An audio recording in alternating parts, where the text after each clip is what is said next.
I really wasn't gonna go live, but I decided to go ahead and go live. Give me a second. Give me a second. Okay,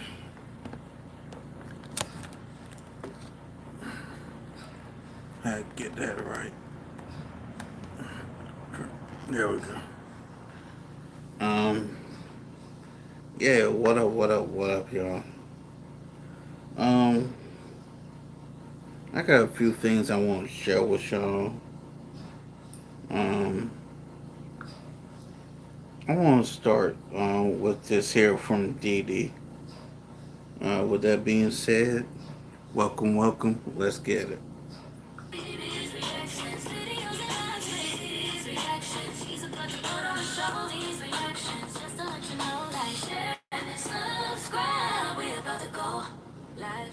Hey loves, I'm stopping by really quickly just to let you guys know about my new merchandise that I recently put out. You guys asked and I delivered. You can now pick up your Pick Me Nation t-shirts, you guys. I also have Winter is Here merchandise. And I also have Who You Want Gotta Want You t-shirts as well. So make sure you go and support. It is the holiday times. Definitely go pick up a shirt or a mug for your mother, your fathers, your sisters, brothers, your husband, wife. Make sure you go and support. I have those shirts available now. This comes from the Certified Man podcast, but I'm only going to play a clip, a bit of it, and I want to get y'all thoughts on this one. So make sure you chime in the chat. Make sure y'all hit the like button. All right. Final question for you guys. One thing to deal with before we get out of here, and that is, there's a lot of men, good men that I know. Yes. Man, they're in these relationships, marriages, Yes. and they're struggling. They're struggling.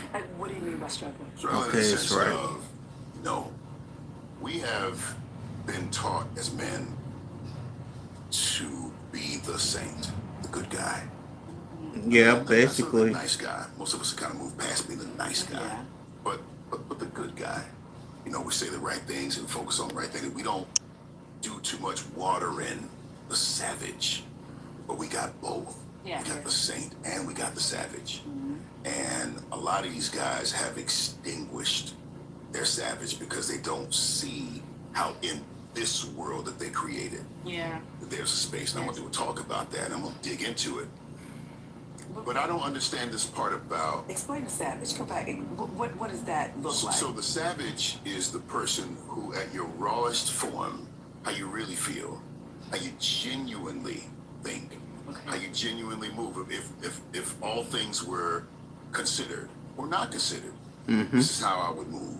I make the decision not to do that. So I know I can be a savage. Trust me. You don't want the saint to show up if somebody coming through our house at 2 o'clock in the morning. Right. You don't want that. You want the savage. And I don't mind being him. Yeah. It's fulfilling to be him. It's fulfilling to be him.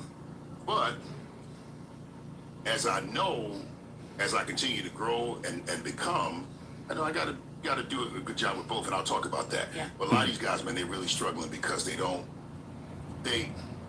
feel disrespected because who they have had to become in order to stay married, to stay faithful. I like making my podcast. I don't like making short clips of my podcast. So the AI chooses the best clips, like maybe this one. Right now? Yeah, because it knows what's important. And it actually gives you a score. Has caused them to have just a little bit of disrespect from home. Okay. Because he's a good guy. He ain't gonna do nothing. He ain't gonna, you get popping off at the mouth typically. You're like, hey, but you don't do that. Just take it. And I want you to talk to that woman, wife, talk to that man, the husband, and give him some hope in situations that they're people of a certain age as well. They're just trying to stay together. One of the things is I always want to know if the man showed that part of him when they first got together. Because I have a client now, he's dealing with something similar. And the man that I see, he doesn't show, he's dating, but the man that I see, I said, I see why you don't have a woman. Because you won't show this side of who you are. He felt like, well, I feel like a woman may not want me if I show this. You get Well, it. is it her fault Or is it your fault for not being your authentic self and saying, let me see who's willing to accept who I am? So watch this. Some guys, they want the upgrade. They see you as an upgrade. They see you as an upgrade. I can't bring all of that because I don't know that I'm okay to bring that part to you. You Exactly. You helping me be better. But you can't place your frustration on someone you chose not to show that side of you too because of what you wanted. You wanted the upgrade. So now you feel like you have to suppress certain parts of you because you didn't choose someone A lot of that people do. Yeah. that could actually accept you for 100% for who you were because you wanted something else. So like I said, I coach men. Yeah, but I think women don't understand the men. They don't. Understand the male They nature, don't. but to live as a man is different. And I think as women, we in hindsight, we can say these things, what April is saying, but you don't get to live it. It's like if you it's easy to say tell a man, oh, you should have done X, Y, and Z, but you don't have that as women, we don't have the experience of men. But to me, the experience outweighs what you feel and believe because it's easy to tell a man after the fact or anytime, oh, you should have done this. And there are men who have done that and it didn't work out. Yeah. You get what I'm saying? Like, you could tell a man, you should have shown all of your vulnerabilities. And then when the men who have shown their vulnerable side, Women weaponize it. They're called sassy and, Yeah. you know. Women weaponize it. Names. Like, I wouldn't dare recommend a man meeting somebody early on in a relationship and showing her all of him. I would not. I think you need to be truthful about your intentions. I think you need to be truthful about what it is that you want from the woman, what your expectations are, and all of those things, and be authentic about who you are. But being vulnerable and showing every side of yourself to a woman early, I wouldn't recommend that. Because most women will look at that and that'll be a red flag to them. Oh girl, he was telling me you come on too strong with stuff.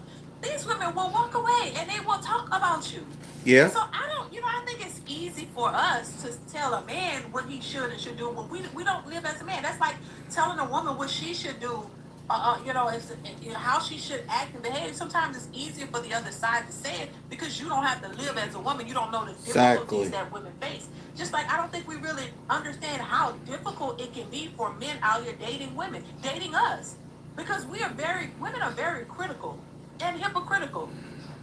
Women could do the same thing that you do, but then yours is somehow worse. So I don't think we really understand when we're telling men when you're telling men those things because you don't live as a man. There are many men who have tried to do things a certain way and it didn't work out. Women just laugh in their face. So I don't think a woman is capable of telling a man how to be a man and what works. I don't. I really don't. I think I can tell you my perspective. Like I always say, listen, and if I ever do that, please let me know. Please check me because I be all over the place sometimes. Look, let me know. If I'm saying something about what I think a man should be doing, I said, never check me, baby. I'm all good. Tell me, look, oh no, Didi, you said you want. All right, I got you. Because look, I'll tell you about a woman. We're batch crazy. I do my best to try to say the nature of women because I'm one and I have those tendencies. So I know for real firsthand what it is. So I can tell you about that woman all day. And I can tell you the experiences that I've had with my husband and men, in my circle and the things that they say, but I'm still not a man.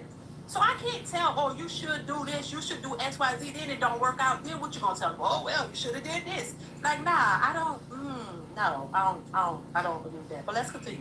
You're going to have to sit down and show her who you are. Now, you're going to also have to be ready and give her the opportunity to make any adjustments or to digest it if you did not show her that from the beginning. Or to leave. That's what they don't want.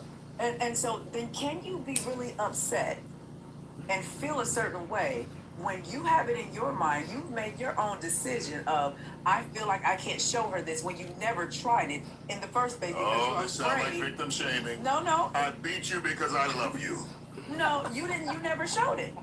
You're not playing with you. I'm playing you with never you, showed buddy. it. Go ahead. And so this is something that I always have to talk to men about. I'm like, I hear your heart, Yeah. but have you ever tried? Well, I don't think I can. No, I didn't ask you if you think you can. Yeah. Are you willing to show and then deal with whatever the consequences is, but know that you will be free? Yeah. You will be free in your heart and your soul. You're no longer carrying this burden of, I can't be myself. Now, she may stay. She may say, this is something that I can't deal with. But you as a man, even if you are as a woman, you will put yourself in a better position to get someone that can be that container that I talked about, to be that container for you. But how can you, With half your stuff gone. then don't complain. What? No, you can't. Katie, if What? you may, no, listen to what you said. Yeah. Because you wanted to upgrade, you chose not to show your authentic, all of who you were to somebody that you chose to Because marry. it was labeled as bad. Right. Okay, it may have been like. Why can't she I get that. And this? who's labeling it bad? It's really women. Why can't she Because the not women are the understand ones who this? Call you sassy and call you feminine if you cry or if you cry a little too much, over something. It could be a loved one. You could lose your mama or your daddy. And if you cry a little too much, they're gonna be like, ooh, girl, he cried for a week straight. Ooh, that's a bit too much. There's no empathy when it comes to dealing with, when you're dealing with these women. They don't have no empathy for a man. She have the space and the time to do and whatever she feels and whatever's necessary for her to heal. But a man, that time is limited, baby. And if I'm lying, I'm flying. Women don't have all this space. A lot of women don't have all this space for a man to do this. You gotta, baby. If you gonna cry, you better go. You better not let her see you cry, and then you gotta suck it up and deal with your issues behind the scenes. Damn You right. can't show that. Women don't deal with that too well, and They I don't. wish they would be honest. Like man ain't gonna sit here and show you all this vulnerable side. You gonna think he crazy. Women don't deal with it too well with that. That's funny how they'll tell you that, and it ain't no good and well when men do that. They don't like it. It's a turnoff. It's a real turnoff for most women. They don't want to see the man crying. They think he's weak. They associate that with being weak. That's why you think the men don't do it. The men realize that. Damn. They can't cry. They can't show emotion. They can't do that. Because he has to always appear to be strong. Or you going to look at it crazy. And if y'all just in the beginning of a relationship and y'all haven't really established it, she going to go and talk about that to her girlfriends and leave you alone, child. And it's with any woman. It's not about leveling up or it's any woman. Most women don't want to see that. They're going to label you as sassy with the witness. That's just my thoughts. Let's continue. That's still a choice that you have to make. Nobody can make the choices just because something was taught to you a particular way. You have the ability to decide if you want to partake in that. At this stage in my life, men get. And this is why men decide not to show y'all that side of them. Like, Exactly. you could be married and your husband still won't show you his vulnerable side. He can be a Exactly. good man and do everything that he needs to do as a husband, but he may not show you his vulnerable. He may not tell you about what's really going on with him.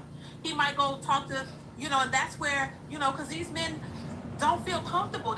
We talked about this before. They don't feel like it's a space to do that. And I do understand, like, when young boys are little, they're told, don't cry, you better suck it up, because you got to be a man and all that. I do understand that young boys are told that, but it's perpetuated by women telling them that too. Yep. As you get older, you realize if you've ever been vulnerable with a woman, she used it against you. So men learn really quickly, like, oh, okay, I can't be vulnerable with her, because when mad day come, she's gonna bring that up. She's gonna pull all the things that hurt me right back out. But she's gonna weaponize it. So I think men realize things quicker than women understand. They realize, so they just don't do it.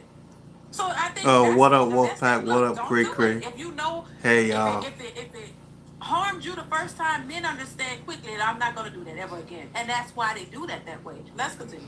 The true rawest version of April Mason. There is no filter. This is what it is. This is what you get.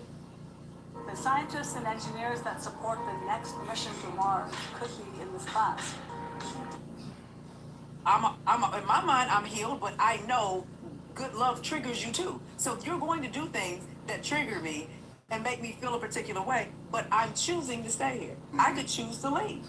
So it's me doing that. And we have to get to the point where we have to start, and she don't like when I use this term, we have to start breaking the patriarchy and how it has pretty much been a disservice to men. Let me say that. The patriarchy has been a disservice to men in certain areas.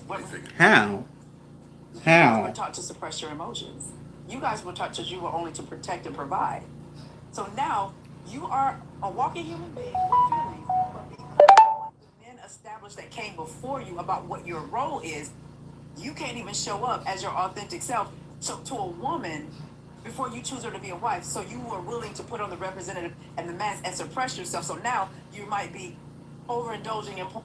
You got a chick over here. You're doing everything else because you have not explained, this is who I am, because of your fear of not being wanted or being left, because the patriarchy taught you that you don't have feelings. Put that ish to the side. Take care of your family. You become a poster board for success. So you're constantly thriving to get to this level of Because success. nobody listens when a man says, ouch. Exactly. Exactly. Nobody cares for the man that has Talk about it. I'm explaining That's true. no it or You have is to it. blame. You have to blame that on the men that came before you. Women had How? women had no rights to tell you what you could and couldn't be as a man. What you mean? But they did it all the time. Wait a minute. now, What wait is a she minute. talking Have- about? Have your mothers ever told you, stop that goddamn crying? You're a man. Like, have your mothers ever told you that? If anybody listening, have your mother as a man, as a young boy, told you that? Was it all the fathers, or did your mother tell you that too? Stop that crying, because there's some of these hard women who have told their sons that too. But even if you didn't tell them that, you as a young man, women all around talk about how they say things that will let you know that it's not cool to cry or be what they would consider a weak man. They talk about it now. These men are feminine. These men are sassy. They want this and they act like this and all of this kind of stuff because they were raised by their mothers. So I'm just saying, like, what I mean, I don't know if I would blame that all on the men, because women walk around and perpetuate that idea too, that, oh, a man got to be hard and strong all the time, and then when he doesn't show you the emotional level that you would like him to show you, then that's a problem. You want him to, I said this before, I think a lot of women want men to be masculine and feminine when they need him to be. They want you to go in and out like they say they can do when it comes to that as well. They could be feminine for the right man, but they got to be masculine at their jobs. They want men to be feminine and masculine. They want you to be able to kumbaya and cry with them when they want you to, and then they want you to be masculine and kick somebody's, you know what? When And that right there is bullshit. The man's supposed to be masculine. The woman's supposed to be feminine. The fact that women trying to say I can be both feminine and masculine is the biggest piece of bullshit on the planet.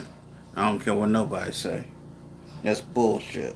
when that time is right, they want y'all to go back and forth with y'all masculinity, and I just think that that's crazy. Let's continue. Who established this? So when you really look at history, because it's a change that actually has to happen in y'all's programming from the men that came before you.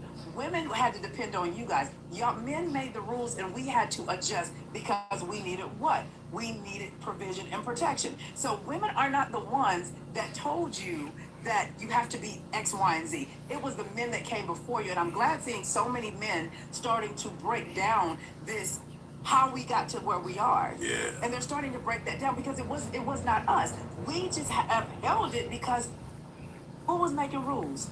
Who was making laws? Who oppressed women to where we couldn't even get a credit card without a husband or a father's signature? So we are not the ones that pressed this upon men. We adapted to it. We adapted to what was given to us, and that's why I say the patriarchy hurt men in a way to where, when you heard what's his name, the comedian say, the only people that are loved unconditionally are women, children, and pets. Pets. And the reason why that happened is we didn't create that. Yeah, but so with that logic though, April, the YNs are doing better than we did because they was raised by their mama. It don't make sense.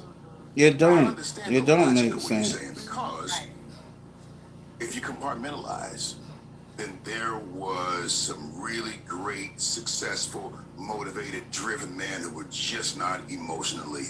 Yeah, Solid. especially in the Gen But X or now you boomers. got this version. Uh-huh. That's what you want? No, This is there what needs to you be want? a balance. It's not this or that. It's this and that. Well, you said patriarchy. You said you made it about the men. You can't really. No, but just, what I'm saying is, Or you can't say that, but they no. messed up too, though, right? everybody messed up, Katie. I just need to hear And that. there needs I- to be a balance. Did I just tell you my apology?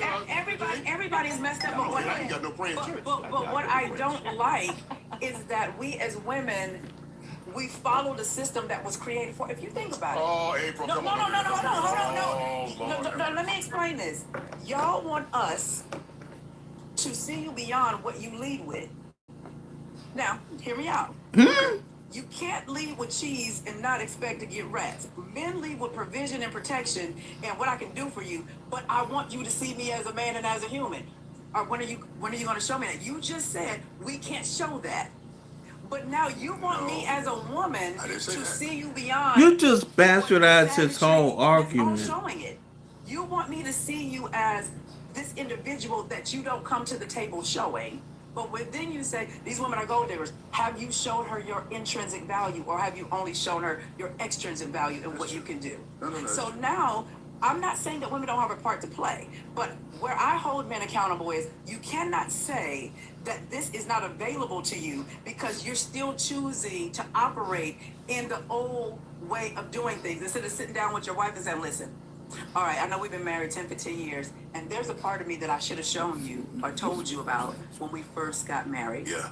And I've been holding resentment toward you because I did not open my mouth because I was told it was wrong for me to do this. Yeah. And now I hold resentment toward you because I have to walk in this persona, in this character, in this good guy role, and I'm not always a good guy. These are the things that I think about. These are the things that I kind of want to do. Even when I'm sleeping with you, I might want to just be real savage with it. I've been a nice guy even in the bedroom. This is not who I want to be. Now, those are conversations. Go ahead, keep talking about These it. are I'm looking at my wife in the face. That's your wife, your wife, have these conversations because you cannot sit here and say we hold all this in, but you never showed up as your authentic self from the beginning. Yeah, it's just crazy and unfortunate, y'all. Yeah. Yeah, I think women don't really know what they want. You want They this man don't. to be vulnerable, and then so you just turn around and say, oh my God, you're too vulnerable. Then you want a masculine man to tell you what to do until you get one telling you what to do. Then he's too controlling, you know? But then you want to you want to hang out with gay men because they just show like your homegirls all day and laughing and It's clowning at you, weird. and you want your man to be like him. But if he was acting like him, you would consider him gay, and he would be suspect, and you wouldn't want him either. So I Talk just think about it. this is just it's confusing to men, and it's just It's just a waste of time. Just men, and I don't think women should be telling men how to be because you can't. You're not a man. You know, and every time men have something to say about women, why are you talking about a woman? Why are you speaking on women? You're not a woman. Well, why y'all speaking on men? Y'all not a man. I just think women need to accept and understand that men are who men are. Men, you know, if they're masculine and most men do not sit down and cry with their wives, their women. You know, not saying they don't ever cry, but they're not sitting around trying to be in their feelings with you. If they are emotional with you, it's ridiculed. You know, come on now. So it's like a trick bag. Y'all want these men to do this so you can get them in a trick bag and use that against them. That's how I see it.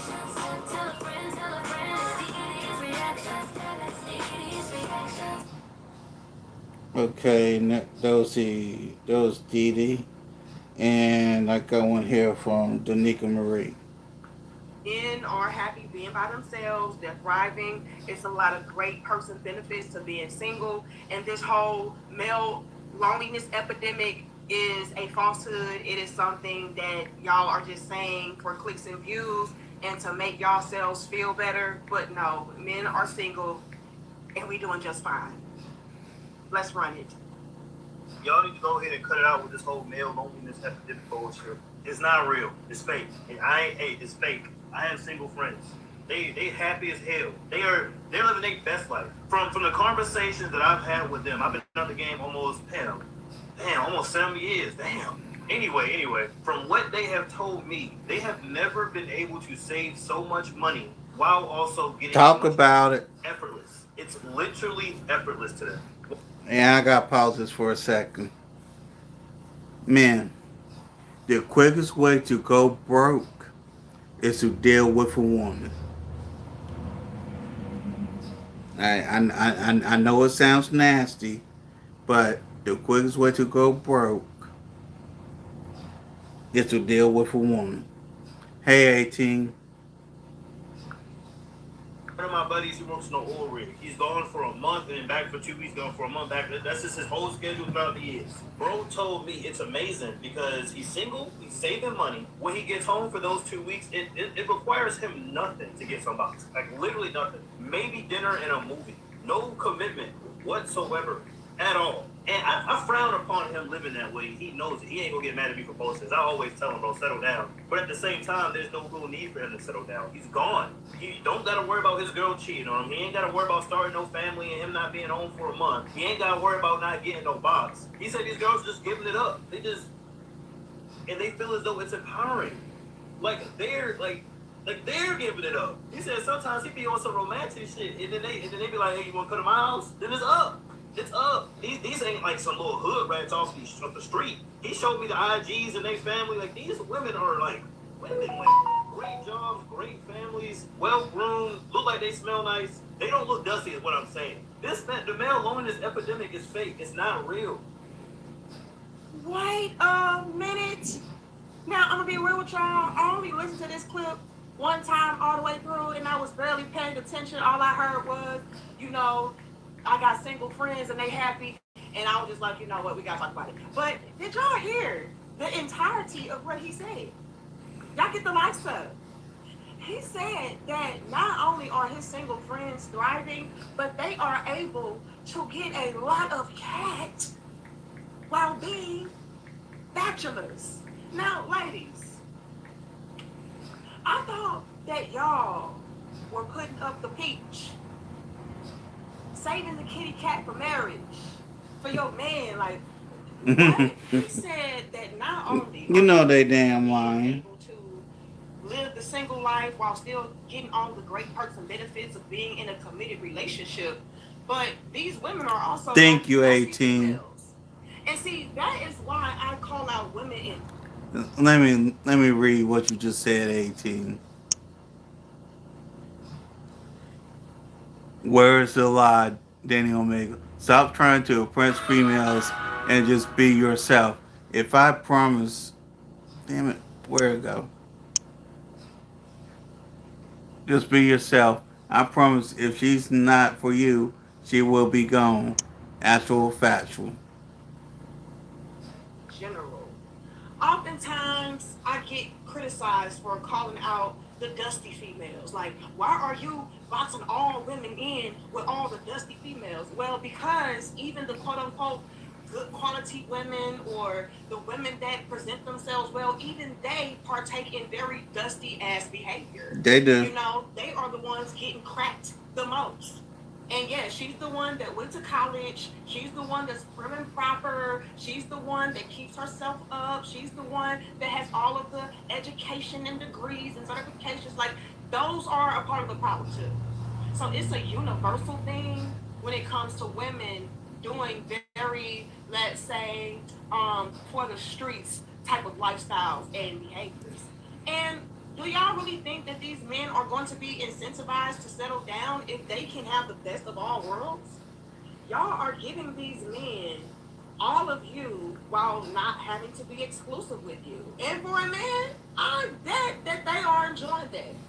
But again, how can y'all expect for a man to really settle down with you when y'all are not even allowing these men the opportunity to really and genuinely and fully get to know you first before you want to bust it open? Like, these men are like, oh, okay, well, I see what type of chick this is. This is the type of female that I just have a good time with. You know, like it's Straight very up. rare that a lot of men are coming across women that would make, you know, great wives and great mothers because on the first date they're pitch and peach. And so Yeah. I can just only imagine how a man can kind of sort of lose respect when he is trying to get to know you and you're not even trying to get to know him. And the first thing that you text him or say to him out of the blue is, do you want to come to my house and, you know, let me throw that back on you? You know what I'm saying? Like, fellas, y'all correct me if I'm wrong, but has there ever been a time to where you were really feeling a woman? You thought that she was the epitome of what wifey material would be. And then as you try to get to know her, you come to realize that she is displaying very jump off-ish behavior. Yep. And then you get turned off and you're like, damn, I thought that she would be wifey. You know, she had this going on and that going on, and I felt like we had a good connection, but she kind of cut that short when the first thing out of her mouth was, scrap all of that, let me show you what that mouth do.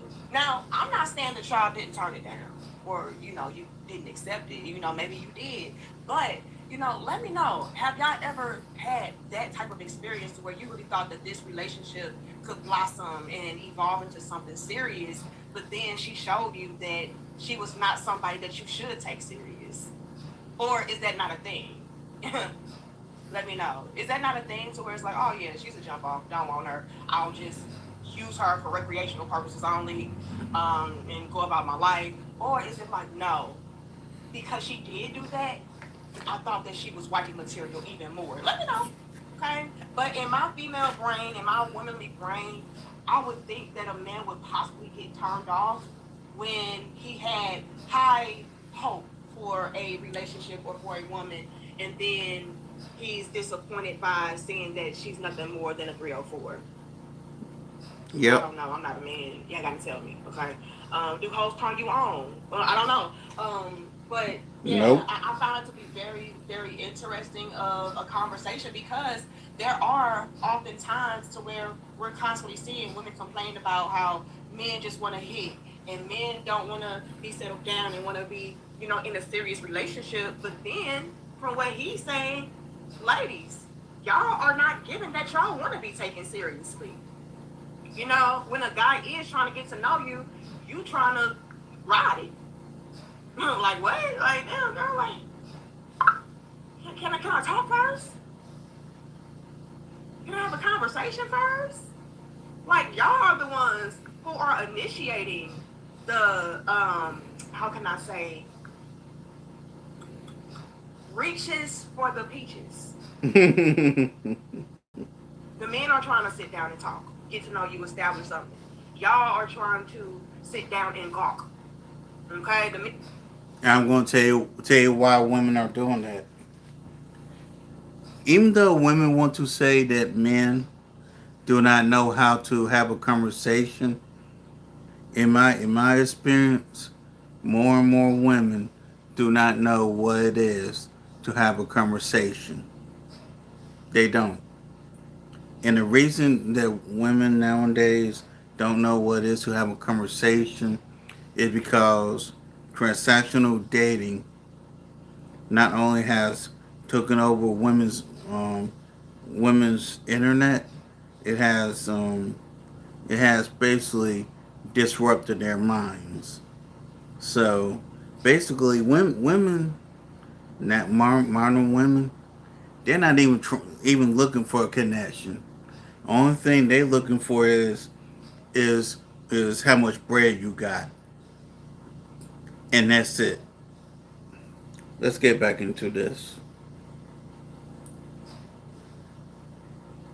And the men want to talk and y'all want to go. And so it's a little bit of some conflicting information going on. All right? What is it, ladies? Do y'all want to be wiped up or do you want to be held out? Let me know. Talk about it. Very, very interesting. And fellas, I need y'all survey. Okay? Can y'all place a 2 in the chat? And I'm gonna say something else too. I probably shouldn't say this out loud, but I'm gonna say it anyway.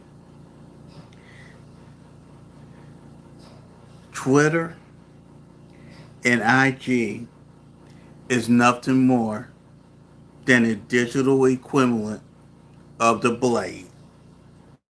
Let me repeat that again.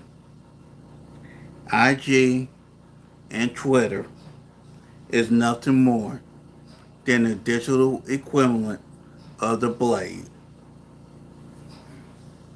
Let it sink in.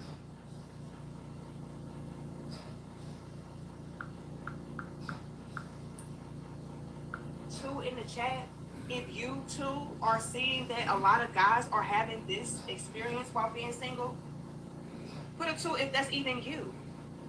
All right, is it a situation to where even you or the men around you are single and y'all are able to partake in relationship-esque type of activities? And so you feel like it's the best of all worlds. Like, why commit and settle down when Exactly. I can go to Pound Town? Yeah. You know? All right. And then put a one in the chat. It is like, no, that's not really what's happening. You know, these women, they not doing all of this, and you know, maybe that's just something that's going on for a select few of me. But I need y'all's feedback. We need men and women to come together. This is not going to work. It's not going to work. But anyway, let's move head along to the next clip, because this next brother really gave me a new outlook and perspective on what's really going on. Let's get into this. I got 17 more days with me, so I'm gonna say what I want to say. There's not a male loneliness epidemic. Men are actually only dating women that they want to date. Men are only communicating with women that they actually want to get to know. Talk about men it. have been lusting over women for years. To be honest, that's why a lot of relationships worked back then and or even started, is because that man was lusting over your mama and over your grandmama. Let's be Talk honest. about it. We only got 17 more days. But guess what we have now? Instagram. So this man don't need to lust over you and take you on dates and act like he wants to get to know you. All this thirsty man gotta do is go to your IG and he gonna see any attachment you would have tried to send him as he was talking to you. You ain't gotta worry about getting them late night messages and let me see what you wearing. I hope they stop texting you, talk about I can't join the shower with you, because you ain't got everything already posted on your IG, every position, every angle, every bathing suit, and every long Talk about there it. is to know. So no, they're not lonely. They're actually only talking to women that they actually want to get to know for who they are. Talk about it. Put a 8 in the chat if this man just ate the female's ego up. Put an 8. Put an 8 if you agreed with what this brother just said. This just gave me a whole new perspective on what's really going on outside. Yep. So in a nutshell, what he said was, look, men could have a woman if he so chose to have a woman. We're not lonely. We're single by choice. Lies. The women that we would want to talk to, we're talking to them. But since there are not a lot of those women that are deserving or even worthy enough to talk to, you are just witnessing the bulk of men be to themselves. Yeah, that's what it is. Is that they're being selective, not being single by choice. Being selective means I'm single for the woman I want. Wait a minute, hold on. You know what? That is single by choice. My bad. You know what I just said. Do what they want to do. Entertain when they want to be entertained. What? So ladies, y'all out Oh, okay, here Crick. making it seem like, oh, these men are just lonely, and you know they want women so bad, but they're incels, and you know they just want to be with women so bad, but they can't get one. And what he is saying is, ma'am, I could have you if I wanted you, but I don't want your ass because your ass all over Instagram, literally. Basically. Cheeks for the world to see. Okay, they got the nutty news going on. All right. That is not something I'll be right that back, I y'all. would want to take seriously. And if I do want to be a little bit entertained, all I gotta do is click one click of a button and scroll. Yep. I don't gotta be thirsting after you. I don't gotta be wanting and dining you. I can simply go on social media and get my fix. So no, I don't need to talk to you. I don't need to date you. I don't need to get to know you. You are showing me everything that I need to see. And from what they are seeing from a lot of women, it is not something that they would be intrigued or enticed by. So, with that being said, yeah, we're in the age of social media, and that means that everything is out on display. And so, I don't have to waste my time trying to get to know you or trying to establish any kind of connection so that I can sift through what you have going on in your life. No, I can simply go to Instagram, go to Facebook, go to TikTok, and gather all the information that I need. And guess what's happening, ladies? Once these men are doing that, they're like, yeah, got all that information and don't want nothing to do with it. So, I'm just a little bit flabbergasted that so many men are out here like, can y'all please stop? We're good. If we want a woman, we'll go and get one. The issue is there's not one worth going to get. And that right there breaks my heart. It really does. But ladies, we're not making this any better because we are giving these men everything and anything that they want and need without having to commit. You know, and I know a lot of us would be mad about that. Like, shut up, you nigga. Shut up, little big sis. You throwing a rock in the game. We don't like that. Let these women keep on doing what they doing. Okay? Let her keep on chewing how she keep on chewing. If she want to give up the goods for little to nothing in return, let her do that. But don't throw salt in our game. I'm going to throw salt in it. You know why? And y'all get the damn like stuff. Like the video, share the video, and subscribe. The reason why I'm going to throw salt in this game is because I need more serious relationships going on outside. I'm sick of this. We cannot continue on with hookup culture. We need real, genuine, solid love and foundations to be built upon. But if we're just going to be out here sleeping around willy-nilly, no real connection or love and emotion involved, how can we ever get back to strong, loving, lasting marriages and family building? We not. And this also exposed something else, ladies. Y'all been lying. Y'all make it seem like you are a born-again Christian. Y'all some virgins. You're celibate. You're saving yourself for your husband and love. Lies. Oh, Whores. y'all out here throwing it back and making it clap. And a man don't even know your last name, don't even know you, and you don't even know him. And what's really nasty work is that he just said, and the other brother just said that even if they are trying to get to know you, you still are being the one that is. Hold on, y'all. Women, modern women, are only celibate to simps. Now, to the men they want, they will happily, and I repeat, happily open them legs for the men they want. Now, for the simp, they won't do that. Out here dotting it up. So you can't even blame it on the men, like, oh, they just trying to get in my drawers. Is he trying to get in your drawers, or are you just giving him the damn drawers? Talk about it. Lord have mercy. No wonder the men out here are happily single. Ridiculous. Anyway, y'all like the video, share the video, and subscribe. Let me know, did you agree with what these brothers had to say? Let me know if you are indeed in a happy marriage or relationship. Let me know if you're still on the search. Let me know if you gave the hell up. All commentary is welcome. All that I ask is that you all be respectful. And I'm going to check y'all in the next dope discussion, all right? Much love and peace to my crown heads. Okay, that was Danica Marie. Now we're going to go here to Rebel TV. And this here was super disrespectful. With that being said, this is River TV. Let's get it. What did y'all fix it? You know, it's so old to talk about, to bring up, to keep harping on it. It's like, she got somebody too. I got 2 Olympic gold medals, 19 world championships. Why would I have to be second place to another woman for? Like, what do I look like?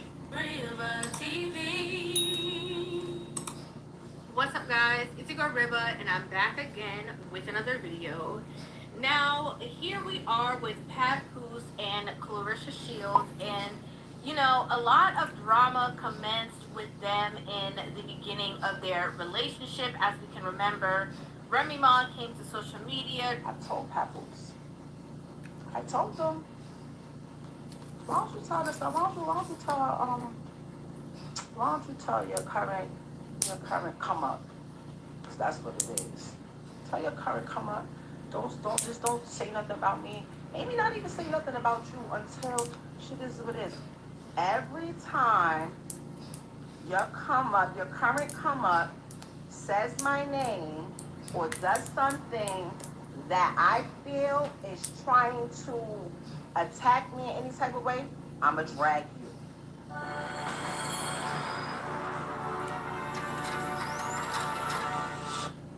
Attack me in any type of way, I'ma drag you.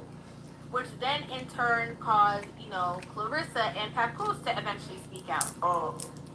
You know, that I found out that she's sleeping with the lane. She tells me, him? Why him? Why him out of all people? Not Cuz, not Hitman. My words, my bond is my life. I should give my life before my words shall fail. This was her exact words.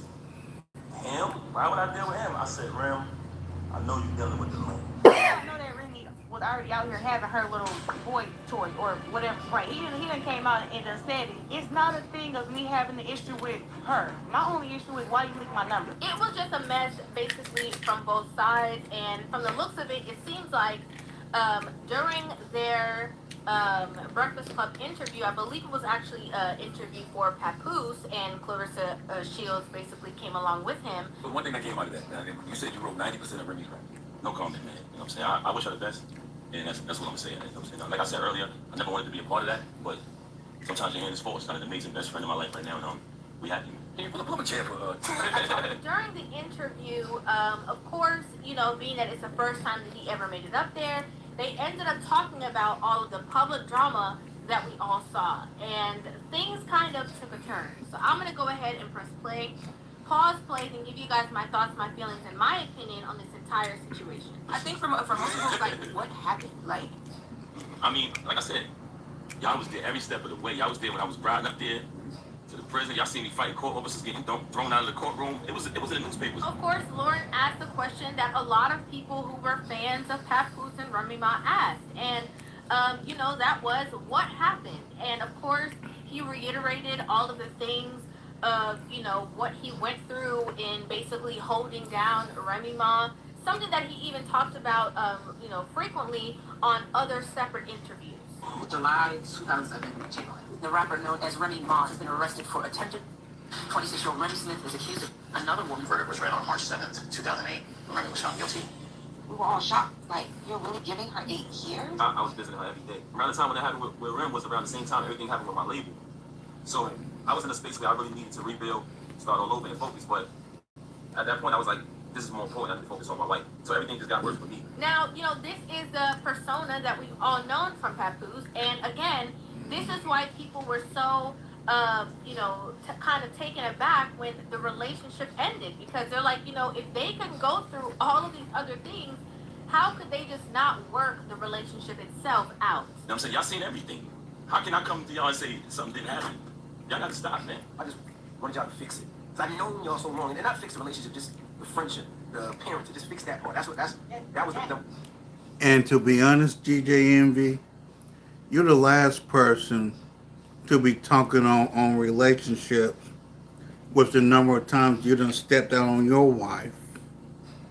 That's the point thing, right? Now, Envy said, and it's interesting because the clip that went viral was him saying, you know, I just wanted y'all to fix it. I just wanted y'all to fix it. And so people had the idea that's like, oh my gosh, how dare you say that you want him to fix that relationship when he already moved on to a new relationship, as did she. But you know, this is a longer clip that actually shows the full context of the conversation in which you know, DJ Envy was saying that he just wanted them to fix it, not necessarily to get back together or to be in a relationship, but to be on one accord and to at least be cordial, cool enough, based off of all of their past and everything that they have gone through, which I can consider understandable. That takes time. Like it's a divorce. It's not something that just happens overnight. You know what I'm saying? But people's life don't stop because of it. You know what I mean? It's papers. It's time. It's all this stuff that gotta happen. But at the end of the day, we move forward with our lives. Now this is the thing, okay? And you know your girl River. I'm gonna be honest with you. I'm gonna give you guys my honest. Clarissa got triggered, and that's what happened. And in my personal opinion, I'm with you when you're right, and I'm gonna say something and hold you accountable and call you out when I feel like you're wrong. And in my personal opinion, I just do not feel that that was an answer made for Clarissa. I just wanted y'all to fix it. Because I've known y'all so long, and not fix the relationship, just the friendship, the parenting, just fix that part. That was the most important thing, right? I feel that that was an answer made for Papoose. They asked Papoose, of course, Exactly. Papooses ex-wife and Papooses marriage. Okay? They did not ask Clarissa her opinion on the situation. Yes, she has the right to talk. Yes, she has the right to bring her conversation forward. But this is not a good signal. No. Okay? I'm just going to keep it real and honest. Because you should never have to demand your space or demand your voice. We all see you there. We know y'all together. We know you're in a relationship. And it's easy for Papoose to have answered that conversation or that question that DJ Envy presented. The energy that she's coming with kind of seems a little bit, you know, defensive. Like I said, I wish you the best. Sure. We got some great, amazing things going on. Like I said, this is my best friend right here. We living our life. We've been together over 1.5 years now. It'll be 2 years next year in September. We at the end of the year. Some of this stuff is just so old. Yes, a lot of the stuff is old to you guys, but it is also the first appearance that he's made and the first opportunity that, you know, the Breakfast Club has had the opportunity to ask any kind of questions, and so it's understandable that these questions are going to be asked. Okay? We see that you guys are in a relationship, moving, thriving. You know, he seems the most free that I've ever seen him be. Cereal, I was trying to deface it, scratching cereal numbers off, so cops can't trace it. He doesn't seem like the plus one. He seems like the two of them are at the table. Okay? Both of them have an invite. That's how it seems in the dynamics of their relationship, which is great. And even more so, just knowing, based off of the allegations that he had against Remy Ma, what she was doing, how she was creeping and had, you know, relationships, this, that, and the third, and all of the above, according to all the things that he said about her. I hate to say this, y'all. I hate to say this. But you want to know why she started having so much animosity towards me? Because I ended up finding out the truth, y'all. I caught her with this individual in our house while my daughter was on the bed with them. This individual is a female. Meet the Freedom X chair, where comfort meets innovation. Designed to adapt to your every move, the Freedom X is perfect for him. Is a female. Now, even just having this reminder would make me say, you know, ain't no being cool when it comes to a certain point. Okay, that's exactly what it would make me see, you know, basically from Papooses' point of view, if all those things that he said are true. And, you know, there would not really need to be a cool. As long as the baby is good, that's kind of all that matters. But, again, that was his point. That would be his stance to say or not say, or to explain or not explain, or his opportunity to shut down or not shut down, because it seems like he really had no problem talking about it. She seems more bothered about the conversation than he does. You know, it's so old to talk about, to bring up, to keep harping on it. It's like they're separated. She got somebody too. Like, don't act like it's just over here. Like, she's happy, we're happy, and that's it. Okay, yeah, I understand all of that, but if Remy Ma were to go on to the Breakfast Club, even with her new man, people would still ask her questions about Papoose. They're going to ask her. It was a public relationship, and it wasn't like a public relationship for 2 years, 3 years, 4 years, 5 years. That was a long-standing relationship, in jail, out of jail, like, you know, new baby. Like, we've seen it all on public display. It's understandable that people have questions. And I think, and this is just my personal opinion, I think it's exposing some of her own insecurities in the relationship, or even feeling inferior to that relationship that he had prior. I got 2 Olympic gold medals, 19 world championships. Why would I have to be second place to another woman for? Like, what do I look like? I understand Trigger. talk about or harp on people's exes Trigger, and stuff like that, but I trigger. believe, in my opinion, that as a woman, you should not have a problem hearing people talk about ex relationships, or hearing your boyfriend or spouse or whatever talk about his past relationships, because they in the past. That's not the present. That's not the current. And if he ever wanted to make said U-turn, that'd be his own prerogative. You can't, you know, hold somebody in a headlock and keep them in a relationship with you. So, you know, you should not be all pent up in your emotions, because one, you're giving, you know, the other parties something to talk about, because it looked like you sweat. You know, it's so old to talk about, to bring up, to keep harping on it. It's like, they're separated. She got somebody too. You know, you never want anybody to see you sweating, and it looked like you sweating. That's number one. But also, genuinely, as a person, as a woman, I just don't feel that, you know, everybody has past. He had a past. He has a small baby from that situation. You shouldn't have any kind of built up or built animosity towards the situation. Yeah, you don't have to like her or whatever, but just don't say nothing, in my opinion. Let him say it. It's better if it comes from him than if it comes from you, because he was a party in the relationship and you weren't. I think the reason why people bring it back up is because we saw so much and we knew you, and then when everything happened, there's claims of like you cheating and like all these things. But that's what I'm saying. So, like, if it's a new artist, I get it. We don't know him. All these years incarcerated, that shit never been on my name. I love that Lauren brought it back around. Like, I love that she was like, hey, like, nobody's trying to offend anybody or disrespect anybody or step on anybody's toes, but like, you know, it was a shock, because the image that we had of the relationship, black love for one, but then two, it's like, wait, he's like this cheater, this, that. Even when he was supporting you, he was like cheating on you the whole time when he was going to the jail, and you're the one telling him that he doesn't need to be there. Like, that's what he was doing. It got to a point where I had to tell him, like, yo, like, I'm good. I'm all right. Like, and I guess, like, when he believed it, that was right, and I was like, he was like, all right, cool. And then he'll come, like, a little bit less. He'll come, like, 3 times a week. Or, like, you know, but it still seemed like he was there a lot. Like, it's understandable that people would have these kind of questions.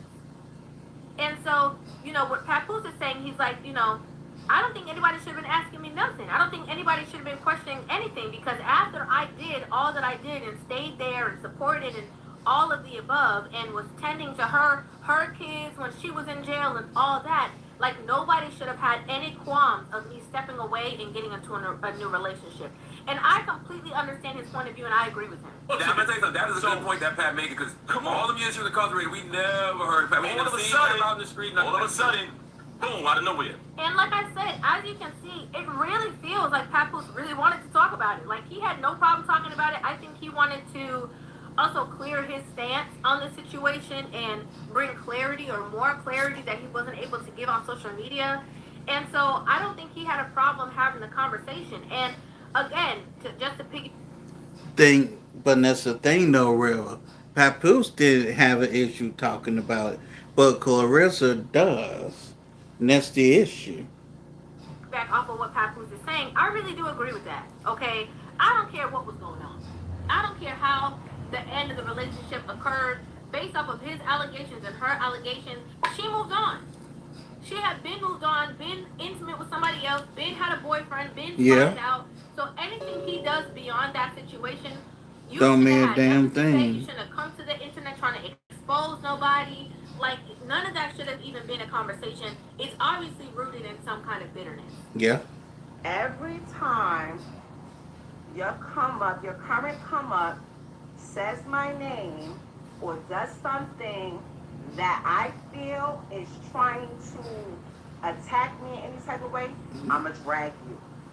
And so I agree. Like, That's bitterness. he already showed who he is as a man, as a father, as a supportive person in her life, and there should have never been any negative connotation attached to his name, regardless of one person, you know, speaking out and saying something. Based off of what we've seen.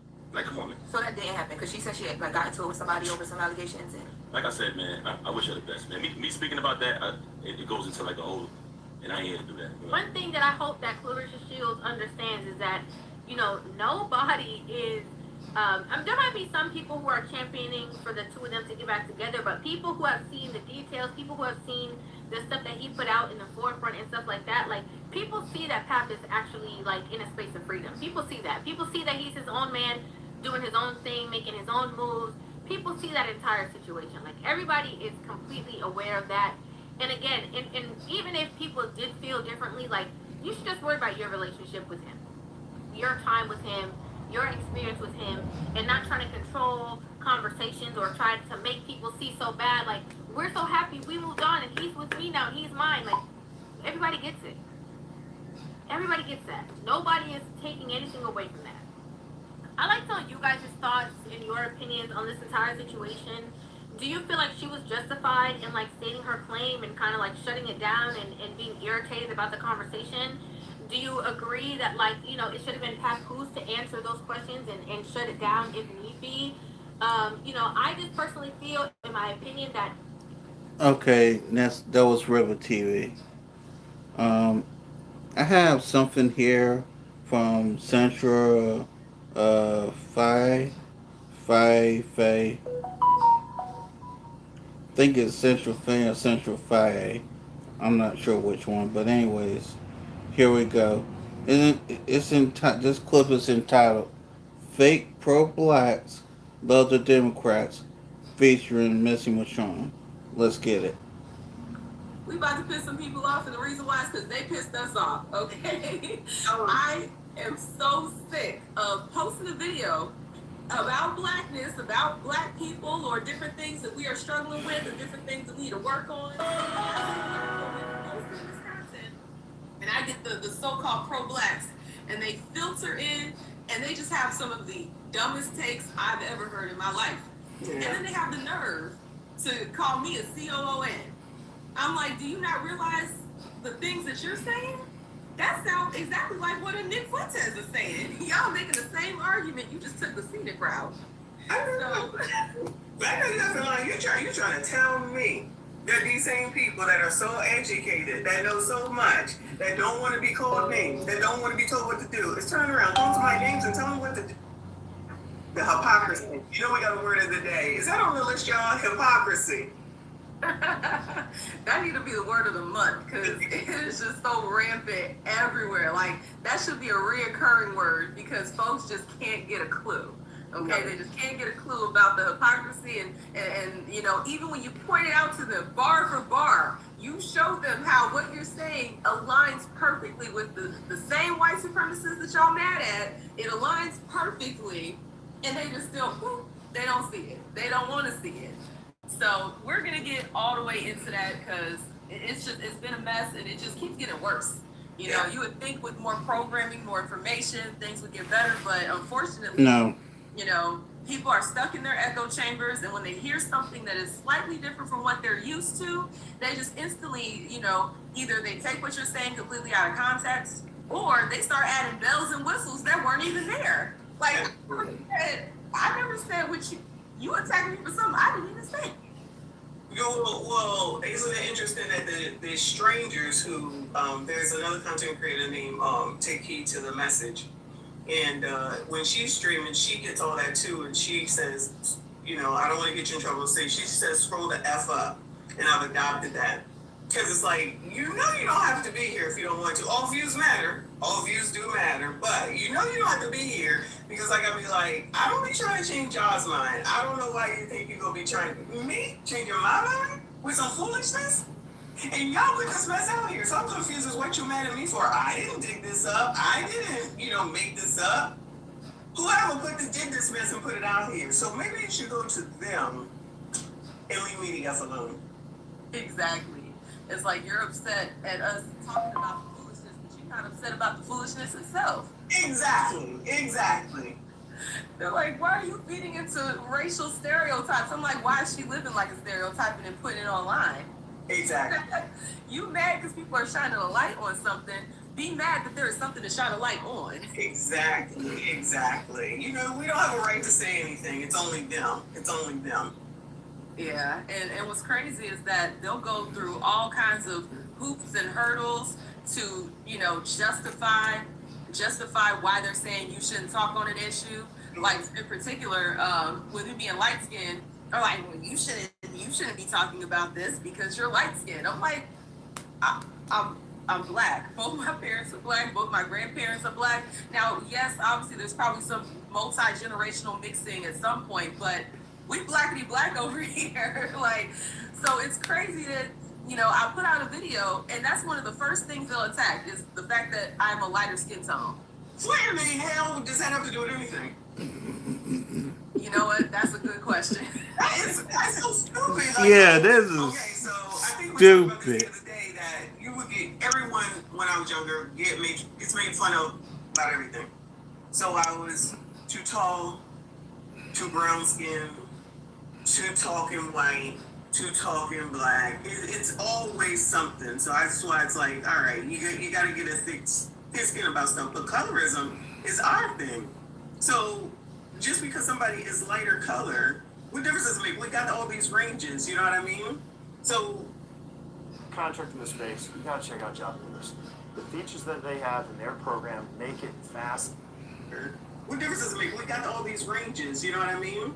So I don't know, girl. I believe it, but at the same time, it's like I can't believe it. Like you can't do anything when it's foolishness. But if it was ratchetness, they wouldn't point it out. Exactly. If you was over here saying, yeah, hey, what is her name, child? Sexy Red. That's my girl. They'd be like, yeah, sis, go, sis. Yeah, sis. Exactly. But the moment you want to hold a standard or, you know, uplift anything that's positive or say that there's a better way for different things, you know, the moment you want to do that, it's like their brain shut off. It's just they remove their brain from their skull and, you know, just start saying the most outlandish things possible. But I do want us to kind of get into, you know, how we both arrived at our frame of thinking. Now, I don't know if you went on a journey to figure these things out or if, you know, your family already knew the real tea from the beginning, that a lot of, you know, this Democrat and, you know, the victim mentality and all these different things that are plaguing the Black community. So when it comes to like your journey, or if there was a journey to your mindset that you're at right now, can you go ahead and describe that for me, what that looked like? As far as the realization that the Democrats are half damn crazy, I would say I came to that conclusion being on YouTube. So I've been on here for 4 years, working going on into 5. And prior to that, even though my mom she's always said, dude, you all keep voting Democrat and they don't ever give you anything. You know, just keep voting Democrat and they don't even have to do anything for your vote. She's been saying that since I was old enough to hear her voice, right? But I don't know who she ever Fast. Democrats don't do shit. Obama, I can definitely confirm that. But like prior to that, I don't think she ever voted for anybody that wasn't Democrat. So in my mind, I was like, well, why in the hell you keep saying this if you're gonna keep doing the same damn mess that you're complaining about, right? But I was like, all right. So I've been hearing it. And then when Donald Trump was president the first time, my mother was doing a newsletter. So she would do a newsletter and she would send it out to her personal, you know, friends and whatever. And every story was a story of a Black person getting killed by a white person. That's all she would put out. And I would just be like, is there nothing else going on in the world? And she would look deep. She would spend her whole time looking for it. And then, you know, it had me scared at the time. And then it was a lot of, you know, rhetoric as far as Trump is concerned and everything. And then here comes Joe Biden and his "You Ain't Black" and when he was losing for the umpteenth time, he went down there to the Black church, and then they just said, Joe Biden it is. And when that was going on, I was like, well, wait a minute, what happened to the crime bill? Because all I've been hearing in this area is the crime bill and disenfranchise people, and he's racist. And I'm just looking at all this like, no, wait a damn minute. I'm just a little bit. And no lie confused. told. Like maybe that was the journey because I was just. So now we just forgot all about that. None of that matters anymore. And then Talk about it. No, then they chose Cam. And then, Which was a disaster. And I still can't figure out why, out of all people, did they pick Kamala Harris? They could pick anybody. Why did they pick Kamala Harris, who essentially became the worst candidate in political history? So, Tiffany Cross came out here talking about you gonna put Kamala Harris in that. She's just some sister girl type of shit. And I was looking at that like, bitch, who the hell are you talking to? Like, it was all this foolishness that was going on. Like, it's all kind of running together, but it's like, y'all, these people crazy. These people are crazy. What is going on? And then when Javon was in there, Javon was in there, and the thing with the border started happening, and then he had said that she was the border czar, and then people were like, she wasn't the border czar. And I was like, God damn it, I'm old. But y'all, I do remember him saying that she's supposed to take care of the damn border. And when we found And they didn't do shit. I said, these MFers, and then talking to more people and listening to other people on YouTube that are more on conservative side, and I was just like, and listening to Anton Daniels, I know a lot of people don't like him, but you don't have to like him to understand what he's saying. And a Black conservative's perspective and some other people trying to hear something that's not CNN, MSNBC, which I don't listen to. I wasn't listening to none of that because I don't listen to the news. I haven't listened to the news in years. I just go find what it is that I need. And I said, y'all, these people crazy. I said, this is what Black people believe in. When I equate that back to when I was in school, I was raised by my grandmother initially. My grandmothers, and we had to go to church every Sunday. There was no ifs, ands, or buts. Had to go to choir practice with her, had to go to Bible study. Like, you had to do these things. And I'm like, so now we don't believe in the Lord? So when it's political, so now we believe in deleting kids?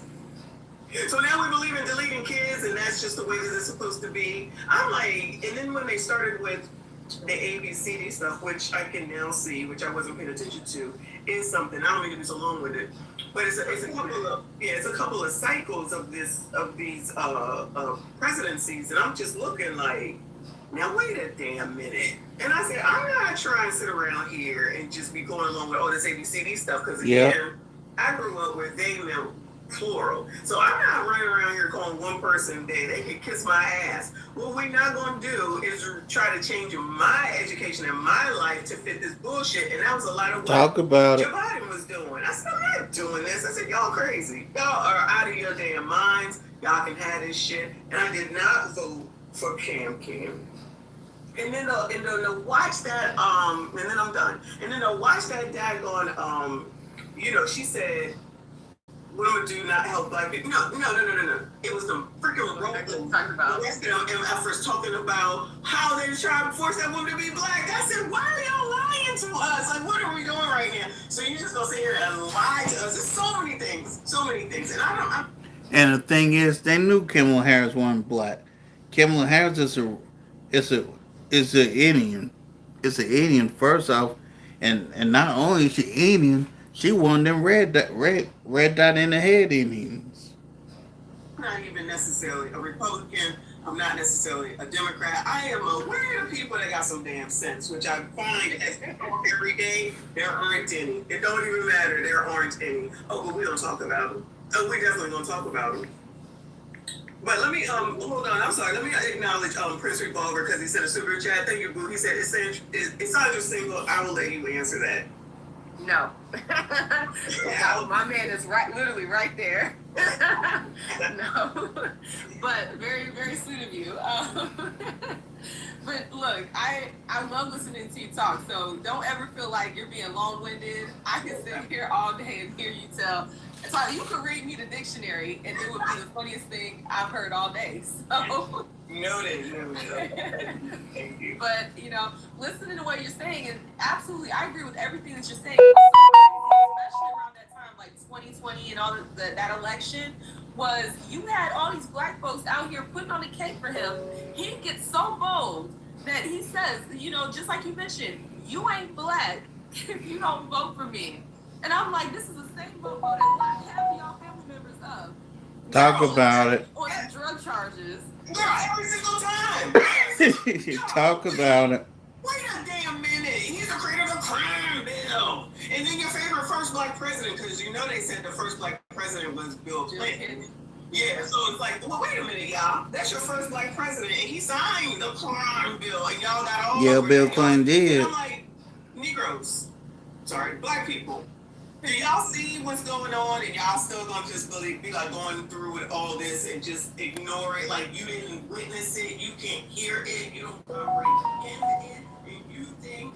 I swear to you, I think some people are just waiting for something that says BLACK, and then they sent it. I think that's what I'm waiting for. Exactly. It's like we're so desperate. We're so desperate for literally everything that they can give us literal crumbs off of their plate that they've already just slopped up. They got their spit mixed in with it. Just they don't let the dog lick the plate, and then they're gonna toss us the crumbs, and we're just foaming, frothing at the mouth at their crumbs. And you know, it's absolutely insane. And I'm gonna need us to get our standards up off the floor. If we're gonna have this line in the sand about these different things, then I'm gonna need y'all to not let folks play in your face to where you forget the history of somebody. You know, don't forget that he has a whole litter of history talking about, you know, a lot of anti-black things, or, you know, targeting black folks, or calling us predators and all these other things. But then they want to look at the same timeline and then be like, well, Trump back in the 80s, he didn't, you know, rank out to, and it was like, okay, well, you can see that, but then why can't you see the crime bill that y'all was just talking about? Like, why can't you see that? Why can't you see all these different things? But just deaf, dumb, and blind. And I honestly think that part of this is some people don't have an inner monologue. Some people, like, if you're sitting there trying to do something, you think it to yourself in your head, and you hear your own voice, or you hear your mom's voice. Mm-hmm. You have that, like, that's common sense. Yeah, a lot of people don't have that. Yeah, and a lot of people are missing it. It's just crickets.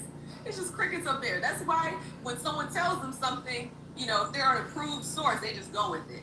They just go full throttle, go with it, because they don't have an internal voice that's gonna, you know, combat or, you know, criticize or critique what they're hearing.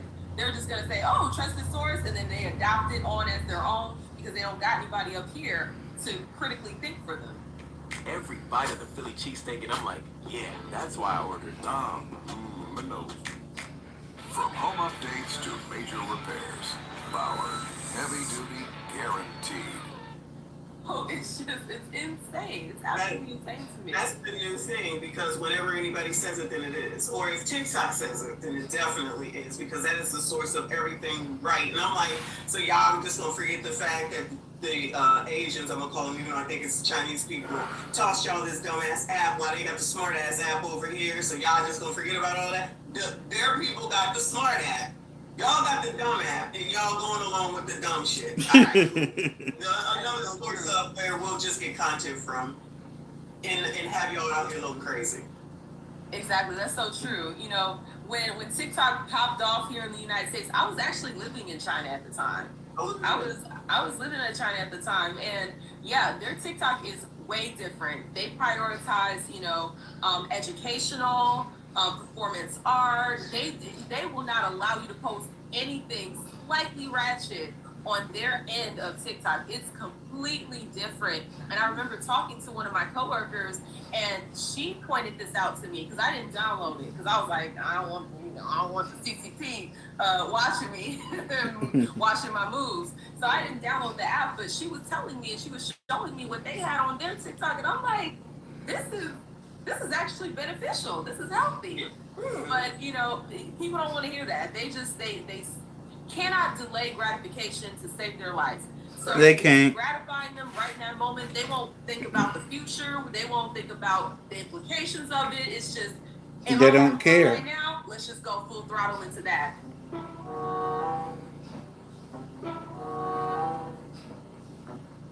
and there was an Innocentra. I got something here from MTR. As you, some of y'all may know, some of y'all may not. Stacey Dash, allegedly 58 years old, and is now on OF. Let's go. When I first saw Stacey Dash, I was 11 years old, and she was on Mo Money with Damon Wayans. It's interesting because Stacey Dash got back into church, but Stacey Dash is now on the OnlyFans. How? She knows exactly what she's doing. She's made a career off of monetizing what it is that she looks like. Tries to act oblivious to the steps that they are making to continue to utilize that. They'll discover God and start talking about faith and scripture and still be selling components of their sexuality on the side. Peak hypocrisy. Very peak Stacey hypocrisy. Dash's fall from grace, fall from the top needs to be studied. Back in the 90s, she was the apple of every man's eye, darling of the entertainment industry. You'd see her at least weekly on one of these shows, such as Clueless. And now, at the age of 58 years old, 4 times married, 4 times divorced, a single mother of 2 kids has chosen to put snapshots or videos of her body up on the internet on a famous website for the tune of $7.97 per month. Y'all already know a website that I'm talking about. I'm not going to mention it or talk about it too much in this video because they seem to like to demonetize my video when I talk about that damn website. Nevertheless, Stacey Dash needs to be added to the Wallbanger Hall of Fame because she's trying to squeeze out every last little droplet of her looks to stay relevant, to make a little bit of cash on the side. But it's just bad, right? It's just sad to watch. We've seen so many of these women of this type of strong and independent ilk end up just like her because they're unwilling to let go of their entertainment past and in fact exchange professional entertainer to adult entertainer. Be right back. Nevertheless, we're going to be breaking down her storied history and what has eventually led to her making this decision with good old friend of the channel, O'Shea Duke Jackson. So without further ado, when I first saw Stacey Dash, I was 11 years old, and she was on Mo Money with Damon Wayans. Of course, you guys will see the other roles like Renaissance Man and Clueless, but I'm not gonna lie, Mo Money was the truth. He's right, you know. And in the 90s hip-hop world, Stacey Dash was top-notch. Everybody wanted her. Yep. But fast forward,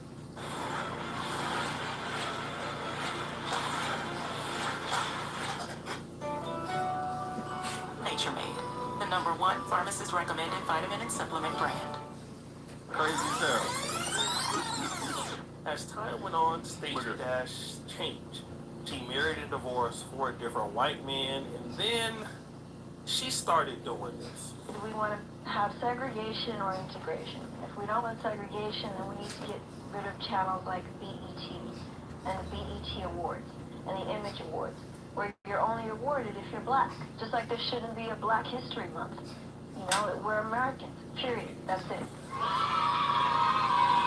Stacey Dash was literally Candace Owens before Candace Owens was Candace Owens. He's right, you know.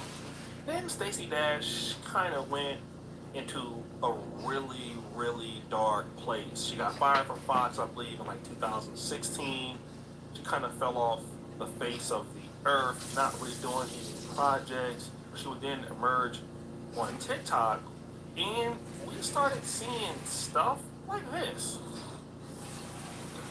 So when the devil tries to get all up in my head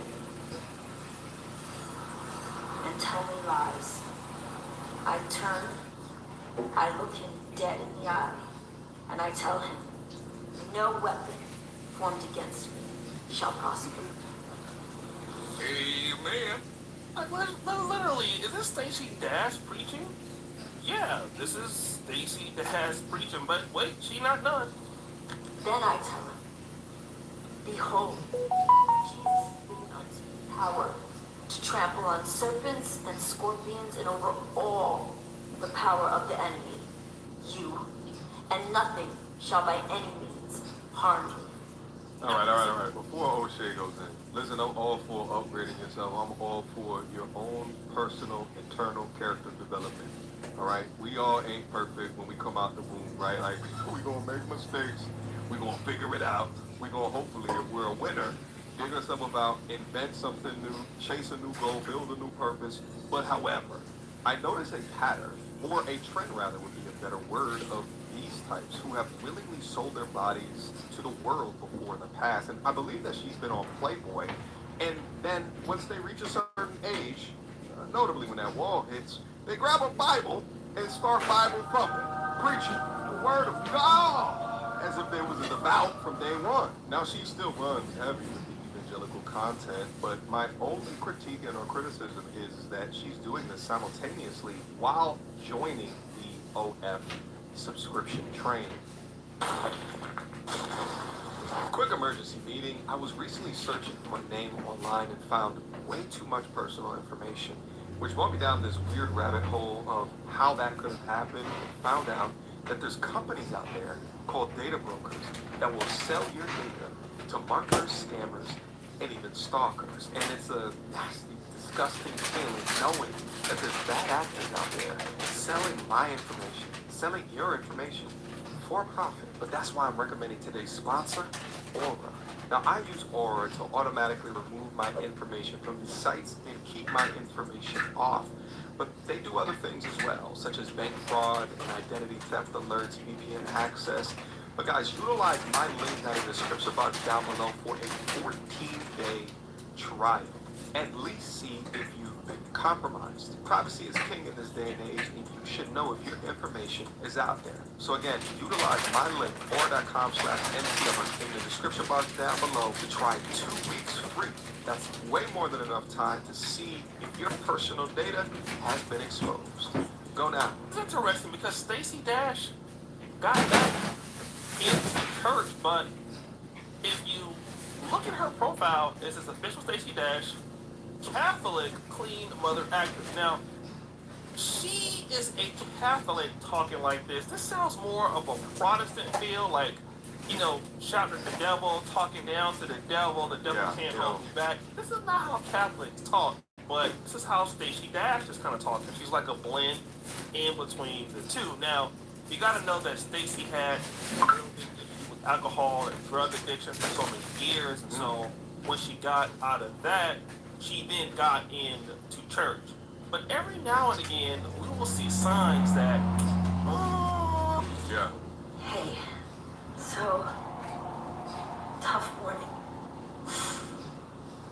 Had a good cry. For no particular reason. That's just what happens when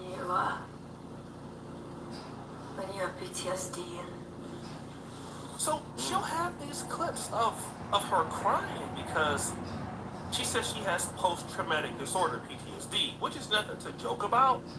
But I know some people are going to feel like, listen, if you're going to have these breakdowns, why don't you do them on your own time instead of putting it out into the world? But no, Stacey Dash is definitely going to do that in front of the world. And not only that, these are not tears of sorrow, they're tears of love and gratefulness. Because I am truly, truly, truly so grateful for what God is doing in my life, in the lives of my children. So these are not tears of sorrow, just like God is doing all this great stuff. And I mean, that's great. I'm not the person to hate on what God is or is not doing in a person's life. Who am I to judge, right? No, we don't judge. When I see people in the entertainment do this, and more often than not, to me, it always looks like they're putting eye drops in their eye and then hitting record on the button. But when I see them do this, they're trying to harvest a reaction here. And that harvest, the fruits of that labor is views, likes, attention, more eyes towards them. They treat social media as their therapist for people that have a parasocial relationship with them that don't even know them, as opposed to going to a real therapist. And it's mostly women. And it's just so pathetic to watch, because this is not a normal behavior. But wait, it gets even worse from here. But then there was this information, and the information that came out, I had to really check. I really couldn't believe myself. And it says this: Stacey Dash is now on Only. You'd be clueless not to subscribe. Wait a minute. I just want to just call this out real quick. Does O'Shea, okay, let's say it's O'Shea's editor. Does he have OF on dark mode? Typically, dark mode is not enabled on these websites by default. I just know that because I have an IT background. Okay. So that means that someone made dark mode, all right? O'Shea, you need to stop tricking it off over there, all right? Relax, my guy. Clueless not to subscribe. Clueless.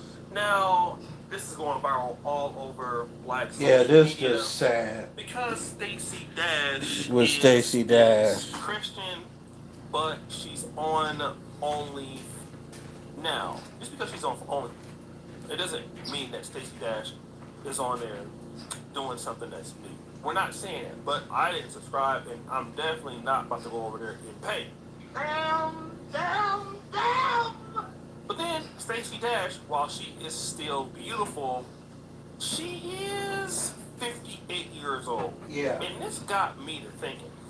But calling a woman 4 times in a span of 3 hours is crazy work when she just gave you her phone number yesterday. So you have a lady that's in her 40s, Stacey Dash in her 50s, almost 60s.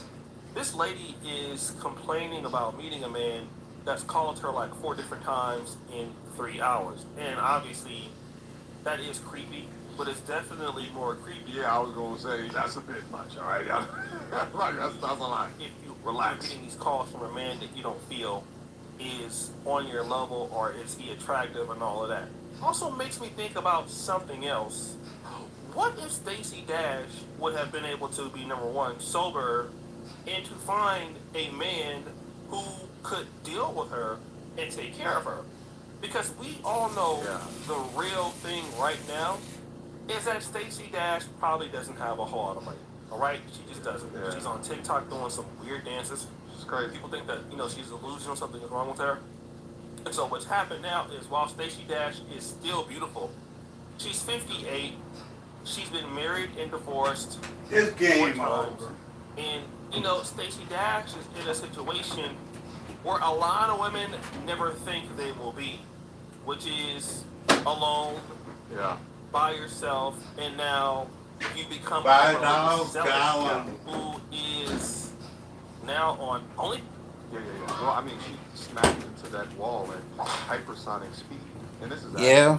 the unfortunate outcome. That wall got no give. Of social media, for what I call like the single ass auntie syndrome. Because they didn't fix their shit early enough to have Exactly. a man want to retain them. The only man that they will be accepted by is thy father, who art in heaven. They're extra religious because they search for that fatherly dad, that man protection that they cannot achieve. Talk about MTR. So they try to achieve it spiritually.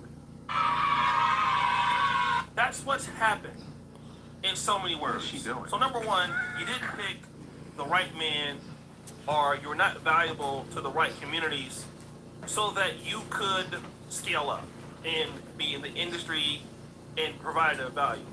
That didn't happen at all. But what ended up happening was that none of the men that do like you, and of course she gets a lot of simps, trying to throw themselves at her in the comments. She doesn't want any of them.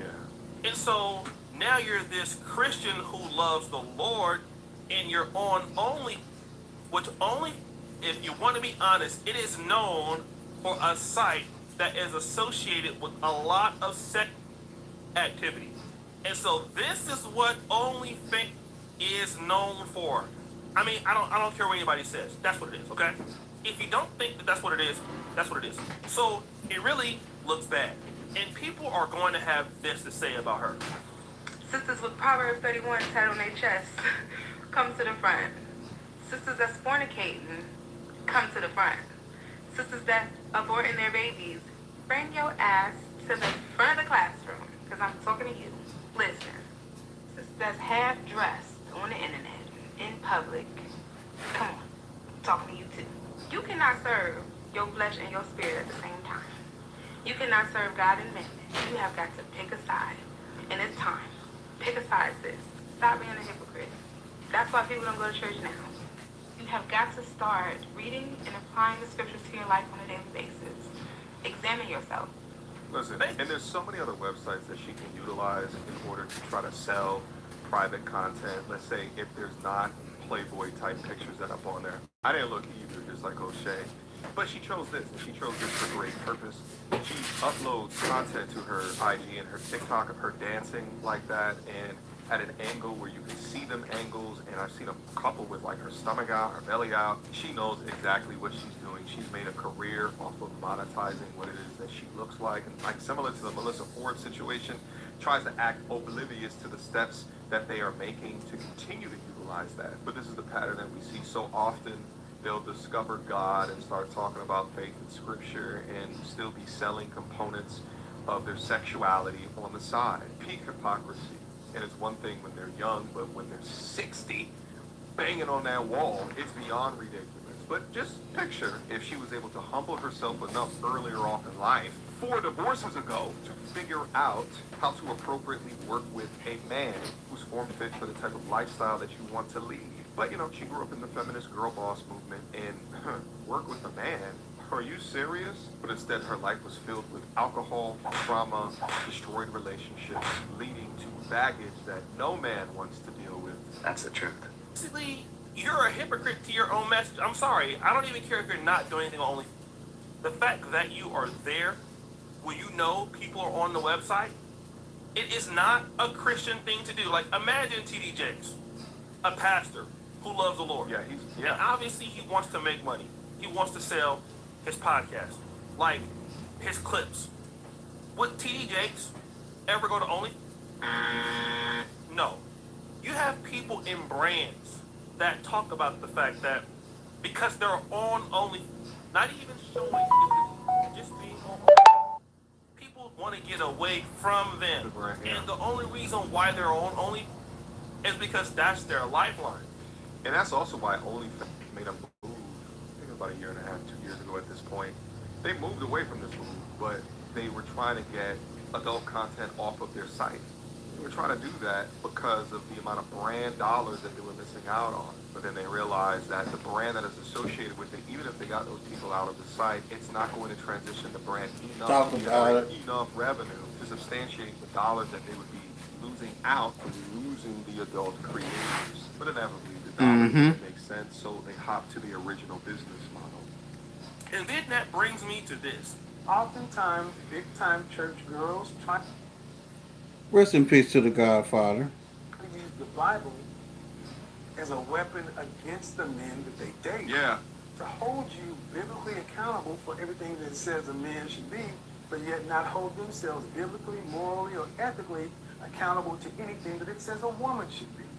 He's right, you know. Listen, let me also just point out that I always get a kick of seeing younger Kevin who looks older and less healthy than the Kevin Samuels that blew up. And this goes to show the importance of understanding, right, your look. You could tell Kevin was still figuring out this current junction, right? Like, lose the nose ring, clean up the beard. He got a little dandruff on the shirt over here. These are glasses that I don't think he would have worn in the last couple of years of his life. And he was in his 40s at the time, which just goes to show you is that the more that you improve yourself, the more that you understand more about who you are, where it is that you're trying to go. You know, you won't call it look maxing, aura maxing. There's always work to do, and because of the work that he put in that 10-year time frame, he was able to blow up to the way that he did. Now, I say all of this out of love, and actually I had a conversation with him because I created a piece of content that talked about, well, the title of the video was The Evolution of Kevin Samuels, and he loved that video that I created about him because we got to go through and see what did he look like in 2017, 2018. What was he doing? How was he talking in front of a microphone? So all you G's out there that are in your 20s and your 30s and y'all email me talking about that you feel like you've ran out of time, shut up. Put in the work. Get to it. Not now, yesterday. Let's proceed. That's the legendary Kevin Samuels talking about women in church. And obviously, they want to hold men accountable to the scriptures, but then have a problem withholding themselves. Look at his teeth, everything. I don't care how much you love the Lord, how much you love God. God could never tell you, set up your stuff on Only so that Talk you can about make it. $15 a month. Talk doing about it. What we don't know that you're doing. I mean, stop the show. I'm pretty sure one of you guys will go and find out for me. Got him!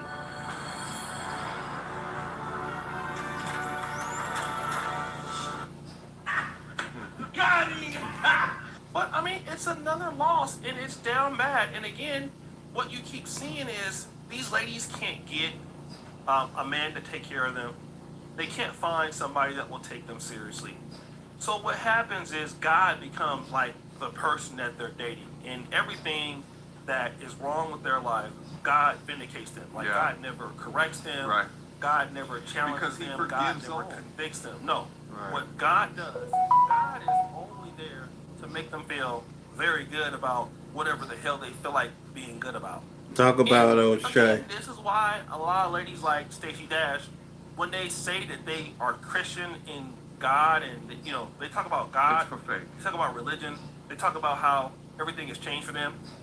A lot of men don't take it seriously. It's because you're not really even following the rules, and you're acting like a hypocrite. But at the same time, the same men that you deal with, you're questioning them because they don't want to come to church. They may not have the same beliefs as you. Yeah. And to be 58 years old and to see Stacey Dash having, number one, mental breakdowns that no man that has optionality It's gonna wants to deal tolerate with. it, right. And so because of your own decisions, you don't have a whole lot of money. You don't have money coming in. So now with the fledgling fan base you have left, you're charging $15 a month to do God knows what on OnlyFans. It's really sad. Yeah, It's like it's pathetic.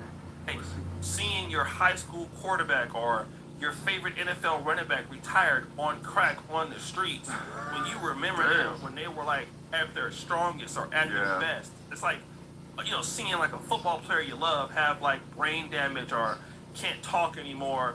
I mean, we all know stories of people like that, or just somebody who made a bad decision and they fell off and it was all their fault. It's different if a person has an accident or whatever, but you know, you made the decision and then now you destroyed your own life. Like, it is a tough thing to see somebody go through that, especially when you like were their fan. You know, they were your childhood hero. They inspired you. I cannot stress to you guys enough the celebrity that Stacey Dash had in the 90s. All my Gen Xers and all my Gen Ys knows exactly what it is that I am talking about. But nevertheless, And a couple millennials. one of my epiphanies or aha moments, especially when I did the Pop the Balloon content, is how much some of these modern women would leverage, you know, I am a God-fearing woman, but they're not about that life whatsoever.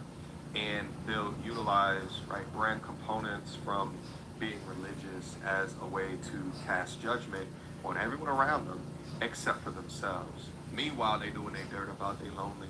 And I continue to press to the modern man today, my G's, I constantly watch this content, is that you gotta step beyond the surface level to really tease out the importance of how her actions match her behavior. And it seems as though it was 4 suckers that signed up for Stacey. And I don't know who the dudes were. I don't know if they made more money and then she got something in the split. I don't know all of that background. But there was 4 dudes that signed up for this. Can you imagine being the 3rd dude or the 4th dude? Or even the 2nd dude, right? Like, and you're just like, okay, so what happened in your relationship? How did it go down? Okay, I believe that. I'm in love with you. Let me get on bended knee. And you get, like, for that many times, it'll be wild to see if she ends up suckering in a 5th one within that. But I do think that because she is so beautiful, it's a multivariate equation, and a lot of dudes today, the highest variable is a woman's beauty. So they leverage what it is that she looked like and were foregoing some of the obvious red flags, and they confuse beauty with value. And this is something that even I've struggled with in my life. I think some... Okay, I'm going to go ahead and end this here. And I'm going to go to Fannie Willis crashing out at the Senate committee hearing. And shout out to AB to the 7th power for this. Hold on. Get this right. This is AB to the 7th power. Let's get it. prior to you being sworn as district attorney, is it your testimony today that you did not have any conversation with Mr. Wade about investigating the 2020 election? It's a dumbass question. I know it is. Oh Tell him I listen.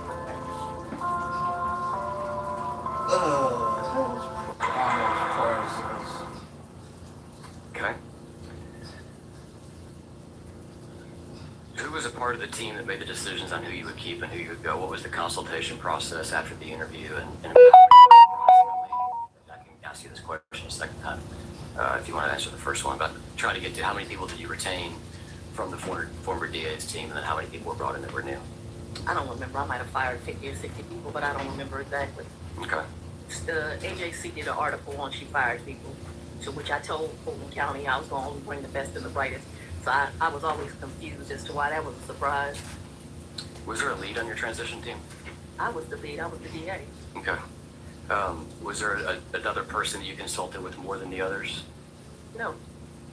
I believe Mr. Wade said under testimony that he was a part of over 90% of these meetings or decisions. Do you recall that being an approximate accurate statement as to his involvement? I can't speak to any other person's Here we go. testimony, so I'm not going to ever comment on someone's testimony. If he testified to such, you're going to need to show it to me, or you'll have to forgive me. I don't really trust you. So I'll have to see that particular testimony, but I will. Wait a minute. She had a right to finish her answer. You don't have a right to cut her off. Oh, no. Correct, Governor. Thank you. It is I not. would be completing answers, so Sure. we should get that straight from the. Was Mr. Wade part of, would you say, more than half of the interviews that you conducted? Yes. Would you say it was more than 75% of the I'm interviews not you going to guess conducted? the numbers. It was definitely more than half. And what percentage of decisions, what same percentage of decisions that he was a part of? I ultimately made every decision.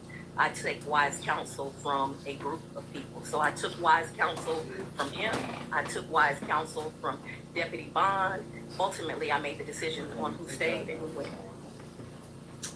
Was Mr. Wade paid for this transition work? None of those of them were paid. It was all volunteer work. It was wanting to make sure that the region was safe. So people volunteered their time to make sure that we had the best and the brightest representing Fulton County, and that this community stayed safe. And every person who did it for free. I like making my podcast. I don't like making come short on, clips come of my on. podcast. So the AI chooses the best. We're gonna see some stonewalling. Your transition team was involved in the process of interviewing people before you entered office to lead the investigation to the 2020 presidential election. I'd like to answer that. Go right ahead. You only take my advice sometimes anyway. That's really an ignorant question. And if you understand what the word ignorant means, it means the lack of knowledge. Damn. If you recall the facts, Called them I was already ignorant. when this all came to light. So it's factually impossible. You were district attorney when what came to light? When Raffensperger went on Good Morning America or whatever show he went on. I was already district attorney, so what you ask is a factual impossibility. Now, I know they've gotten black folks confused and said I was running for office, saying I was going to prosecute the President of the United States, but that's what we call a lie. Okay. I would like Take to, your advice from here on out, okay? if you take a look at the screen for me, if you will. This is from Mr. Wade's deposition to members of Jim Jordan's committee. It was asked of the search committee. You said that began when D.A. Willis took office on January 1, 2021. Is that correct? Yes. And there was outreach to you to be part of the search committee prior to January 2021. January 1, 2021. Absolutely. When did that start? Sometime after the election, but prior to her taking office. Okay, so between the election, you're referring to November 2020 election. Is that correct? Yes, ma'am. And so when you had conversations with individuals, you said on multiple occasions, you said no, and you turned down the position. Who were those conversations with? They were with the district attorney. So I think you're confusing facts. We've already had a long conversation about I interviewed everybody at the DA's office, and I interviewed other people to come and work at the district attorney's office. And as I told you, I did that on my before I became DA. But I had no way of knowing that these criminals were going to commit a crime.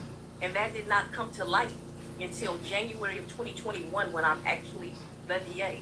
So it is a factual impossibility, like I already told you. I think that that is misinterpreted.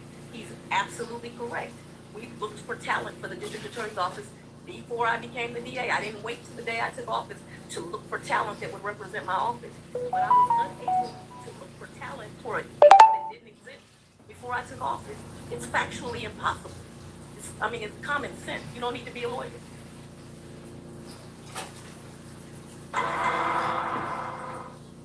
Testimony today that you and Mr. Wade did not have any conversations prior to you taking office relative to an investigation into the 2020 election. Don't answer that. That is a deliberative privilege of what goes on in a district attorney's mind in the process of. She wasn't district attorney. She was. Prior to being sworn in, she was district attorney. No, she was not. I'll return to my question. Prior to you being sworn in as district attorney, is it your testimony today that you did not have any conversation with Mr. Wade about investigating the 2020 election? Do you want me? It's a dumb I know it is. Oh, no! Because it occurred after she took office, but. I didn't know that he was going to commit a crime prior to me taking office. She said it's a dumbass question. Hold on, run that back. Actually, it's impossible. Oh, no. Thank you. After. Do you want me? It's a dumb question. I know it is, but go ahead and tell it because it occurred after she took office, but. I didn't know that he was going to commit a crime prior to me taking office. Factually, it's impossible. Okay. Thank you.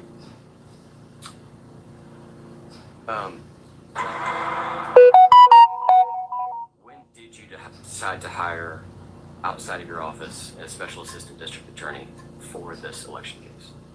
Oh, Lord. So when I became the district attorney of Fulton County, the office was in absolute chaos. I have to take you back. Can you hear me? It's a little, I can try to turn you up if you don't like later for it. When I became the district attorney of Fulton County, the office was in absolute chaos. And I mean every level of chaos. On the ground, the carpet was molded and there were holes in it and it was disgusting, a disgusting environment. There were boxes in offices, some to where you couldn't open the door. I remember walking through the office before. I told you I fired 50 or 60, I don't know exactly how many employees that I felt were unqualified to do this work. That doesn't mean they were bad people, but they were unqualified for the positions that they held. There were 18,000, write that down, 18,000 unindicted cases that went back 6 or 7 years that I was looking at. Not to mention another, 10,000 indicted cases in the system. Now, some that the judges had hid on judicial hold, but they were still there. So the office was in absolute chaos. And then I'm in the office on, I came in that Saturday, so that would have been day one. That was the day that I walked through the office. And I'm literally in the office that Monday or Tuesday, I can't recall now what day it is. And there's this phone call and the Secretary of State saying, the proper venue to investigate this might be Fulton County. And so my priority became, and this is important too, there were 200 and something murders that had been sitting for years. Families have been waiting for justice for years. And so when I come to be the district attorney, my first responsibility is just getting the office properly set up. In fact, one of the most important roles I held up that I tried to find was the head of the civil rights lawyer. So when Brian Watkins walked into my office and actually interviewed to come there because he was not with the old administration, that was like a gift from God that I had a lawyer that had enough experience and would be talented enough and ethical enough and have the integrity to do this work. But my primary job was getting the entire office set up. So I immediately do things like set up a murder backlog project. I put Mike Carlson and Michael Sprinkle in charge of that. We're gonna get every family's gonna get an answer. They may not like the answer may be we can't prosecute this, but we're not gonna sit with cases. We gotta make decisions on these cases. And it took us years to get through that, but we did. And I'm happy to sit here and announce to you, every one of those 18,000 cases, a decision got made on to include those 101 police cases I talked about, as well as the 46,100 and I think 36 cases that came in January 1st, 2021 till December 31st of 2024. So while people tell these lies about the DA ain't been working, I want you to find a DA working as hard as me.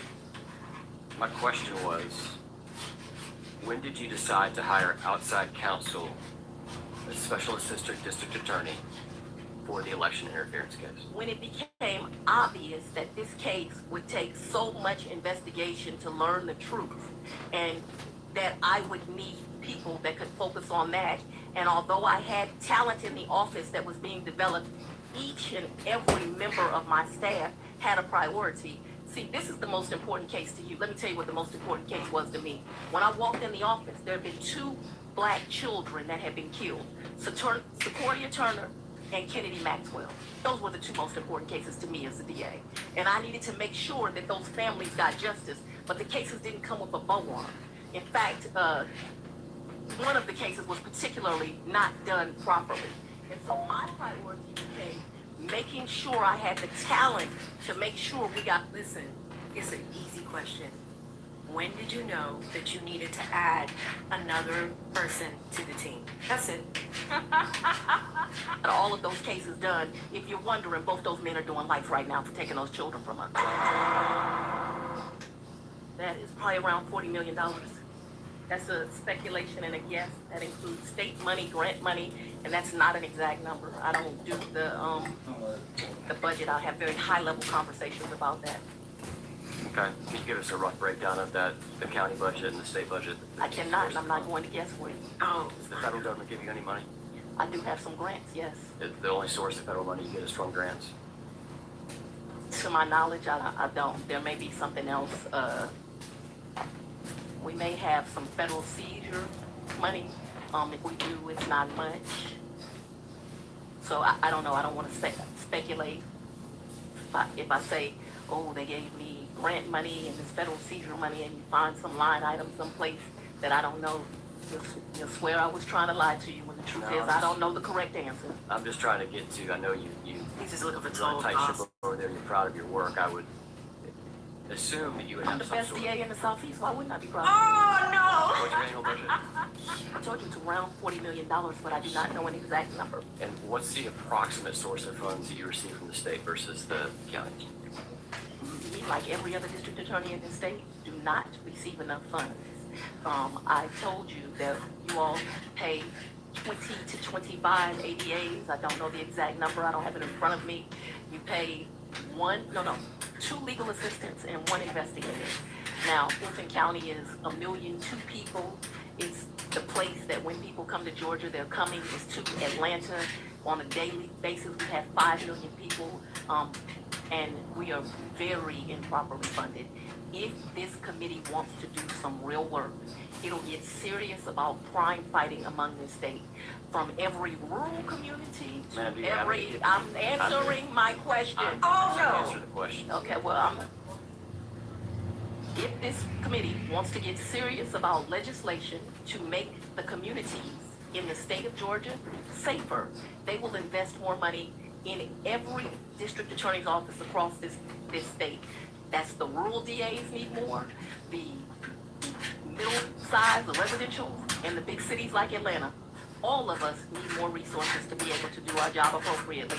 And it is a joke the way that these people are funded that are dedicating their lives to public service. Also, I want to go back to, because this is extremely important and you have the power to do it. The Georgia Bureau of Investigation cannot take rape kids. For advice. I want the legislature. You asked to.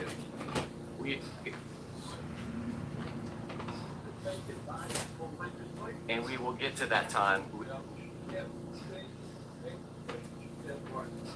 And if she would answer the question, Governor, I would not be saying it.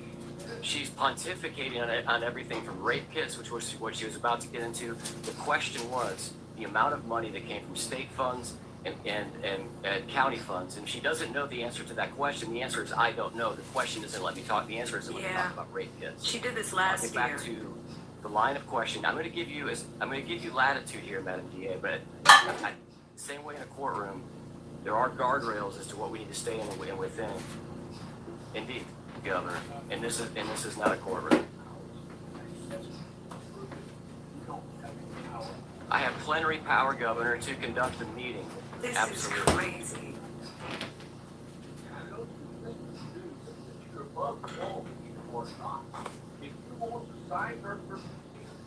Governor.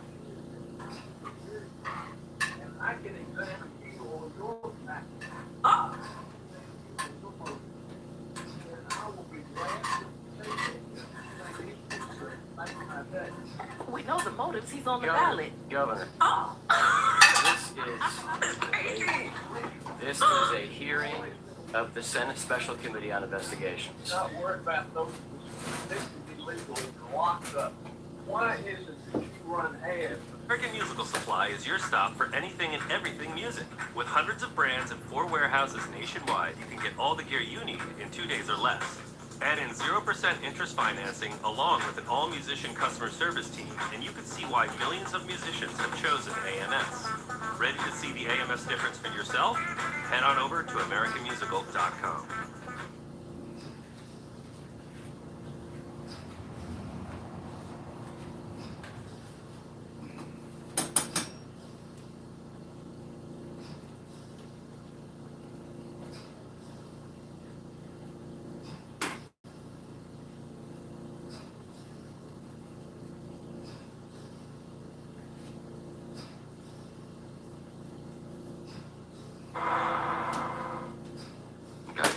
Mentioned forfeiture funds before. Do you have a ballpark of how much you've received? I think you said it was a small number of state forfeiture funds. No, I said federal. Okay. I don't think there's much in the federal forfeiture count. Do you receive state forfeiture funds? I do. Approximately how much a year is that in an average year? I don't know the number for that. I can tell you I have sitting in abeyance. I just did a huge forfeiture, but it's not money we can touch yet. It's a couple $1 million. Okay, so she's starting to be a little bit easier with answering questions, but in the hearings last year, this is exactly what happened. If you recall, Judge McAfee had to keep her focused because what she does, and it really is a diversion tactic, is you're asked a question, the answer is typically yes, no, or if it's a ballpark number, there's a specific answer, right? Bonnie did this last year quite a bit during the hearings. When she's asked a question, she will add additional things and then put your attention over here on something else that's completely unrelated to the question that was asked. So buckle up, chat. It's going to be a long morning. Okay. What's your understanding of the allowed uses of state forfeiture funds? If I don't know the use of the forfeiture money, I talk to lawyers in the office. I'll go to PXC. I don't touch forfeiture money unless I get some approval. Do you know any Sorry, I've been on affiliation camera, in the y'all. allotment of the allowance of uses between state forfeiture funds there's definitely and federal? But as you heard, Fannie Wolves That's about the difference between getting a federal and little state. wild at the mouth. There are rules to both, and I don't know I can't tell you the rules for each. Anytime we were gonna make an expenditure, we would look at it, I'm sure. Do you know if those funds are commingled at all within your system? I don't know it, but I would believe not. Okay. Who is it? You mentioned that you got people. Who is it that oversees the use of forfeiture funds in the office? It's gonna be the county that goes, some of the stuff is gonna go back to the county. Okay. And do you know whether or not any forfeiture funds were used to pay Mr. Wade? I'm not aware of that. We would have submitted the invoices to the county. The county would have used one of those line items. Can you think of a reason why forfeiture funds would be used to pay Mr. Wade? I guess it's, yeah, you were asking me to speculate. You do not know whether or not the state forfeiture funds or not? You're asking me to speculate. No, I'm asking if you know whether or not state forfeiture, any forfeiture funds were used. I'm unaware of that. I'm unaware if the answer is yes. I'm unaware if the answer is no. What I'm aware of is the process was turn in a bill, and they would do it. You and Jim Jordan working together? I've never talked to Mr. Jordan. Just I don't know want to about point that. Anybody who doesn't report people that get raped in college, I'm gonna have to disagree Just with you want there, to point this Governor. out here. This is, you recognize the bottom form here? Fulton County Court Payment Voucher? I don't. Is this you've never seen any document in this format before? Never. Okay.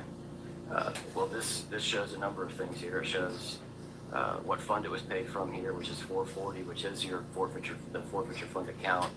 You can see at the top the unit name confiscated funds for this invoice, and then here you can see that this was a payment made, and I apologize, you can't see my mouse. On the left side here, right in the middle, you can see that this was a payment made to the law office of Nathan Wade.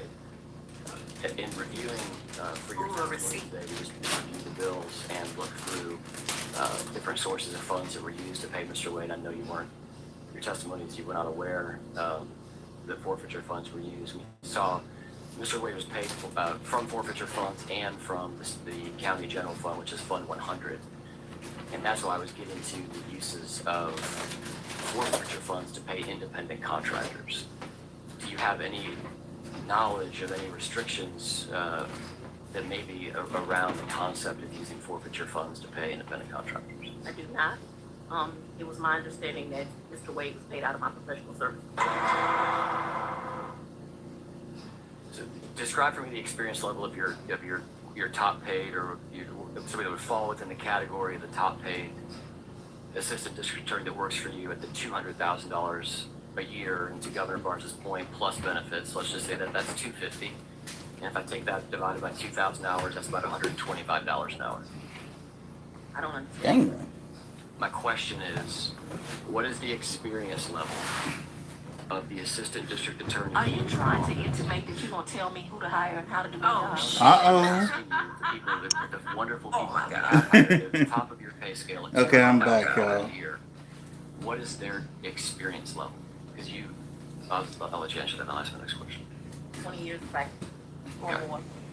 And it's your testimony that somebody with 20 years practicing or more would not be able to manage the election interference case. You are really not listening. I said that I had people at that pay rate, and each of them was assigned a major task within my office. And no, I did not have anyone that was not assigned with a major task that I trusted to manage this case. And so I made a decision. The people of Fulton County elected me to make that decision. Oh my God. And I did.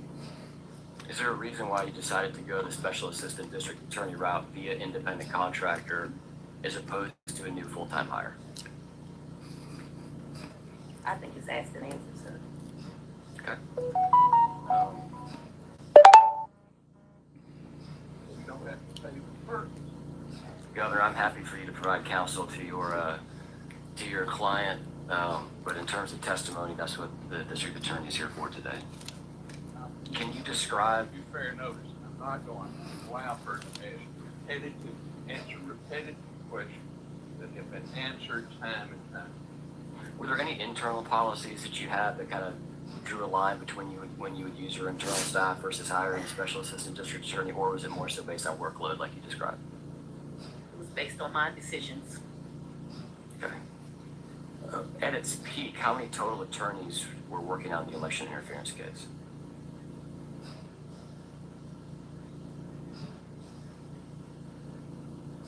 Maybe 9, approximately. You referenced to Mr. Cross before. I believe that's a. Who? I believe you referenced to Mr. Cross before. I don't know, Mr. Cross. A couple of minutes ago. Ms. Cross, I apologize. Anna Cross. What about it? Her. What were you talking about? Miss Anna Cross. I never referenced Miss Anna Cross. I believe you referenced Miss Cross when we were going through I didn't read back the testimony.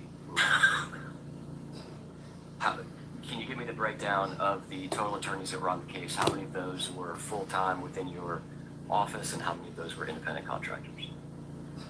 I believe I had 3 independent contractors. Mm-hmm.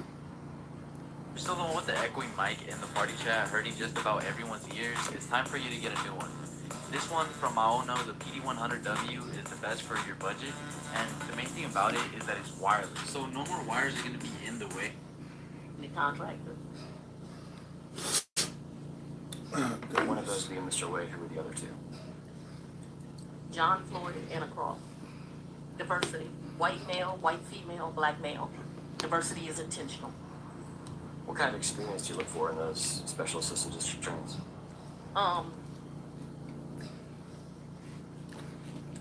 they're all amazing lawyers.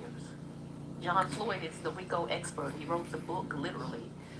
He taught me RICO. So that was his experience. He's not he's not necessarily going to be the trial prosecutor, but he certainly is great to help you put together an indictment, and he is certainly capable of questioning a witness, but that was not his forte. Ms. Cross is a brilliant mind. She writes beautifully, and is very well versed in the law. I've worked for a prosecutor in the past, so I looked for smart people with integrity that could do the work. And I got 3 lawyers, each that God put in different skin, that could do the work. Oh my goodness. Thank you for giving us Ms. Cross's background, the rest of those as well. Has Mr. Wade ever prosecuted a RICO case prior to the election affairs? Mr. Wade certainly served as a prosecutor before this. He also has worked as a criminal defense attorney, and I believe he has defended RICO cases. But as far as you know, he had not prosecuted. I didn't need him for that. That's why I get to make the selection and not you. Has he ever prosecuted any felonies? You referenced him prosecuting cases. My understanding this is the first felony case that he was on the prosecutor side for. Is that accurate? I'm not sure if that's accurate. I know I believe he did some work for the Attorney General, although the Attorney General never tries as many cases as my office. But different people are needed for different things. And the people of Fulton County elected me to make those decisions. And I know y'all want to come in and be daddy and create QAnon committees that will judge prosecutors and have these committees. But unfortunately, Good Lord, I won Fanny. this vote by 68% this time, 87 in the Democratic, 68 the general, 72% last time. So the people of Fulton County have selected me to make these choices, and I make them. And my city and county are safer because I make them.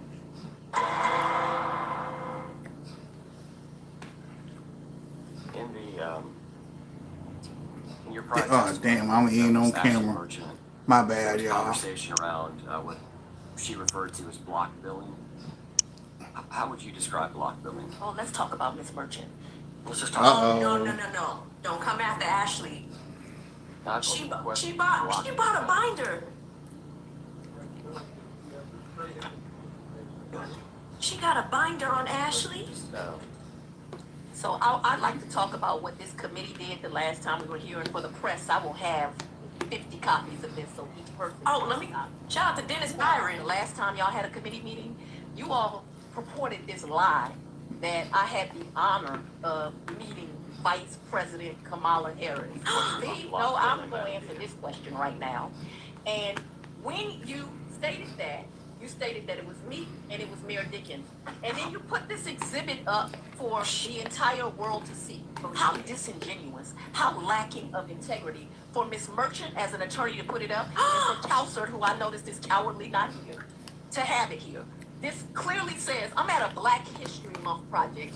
Almost every important Black elected official across the country was invited to it. I'm on the lawn with a cocktail, and yet y'all tell the world I was sitting down with the vice president having a meeting. It was a damn lie. And this is the evidence of it. And y'all had the audacity to put it up on a screen as if you were showing something other than the DA was having a cocktail on the lawn. I have never even had the honor of meeting Vice President Kamala Harris. Never. How would you define block billing? Like somebody who didn't know what the hell they were talking about. Oh man. Refer to the screen. I don't review those documents, so you're asking me to look at documents. What I can tell you is that I allowed Mr. Wade to bill 160 hours a week, and then Mr. Wade would be the first one in the office making sure that my staff arrived. He corrected their behavior. They thought that 8:30 meant 8:30. He told them that 8:30 means 7:45. He got there before them. He left after him. He taught them how to do this case, and he was a leader to that team and a public servant. And for that, him like me has been threatened. thousands of times. You want something to investigate as a legislature? Investigate how many times they called me the N-word. Why don't you investigate that? Why don't you investigate them writing on my house? Why don't you investigate the fact that my house has been swatted? If you want something to do with your time that makes sense, and you can use all this in your campaign ad, you attacked Ronnie Willis.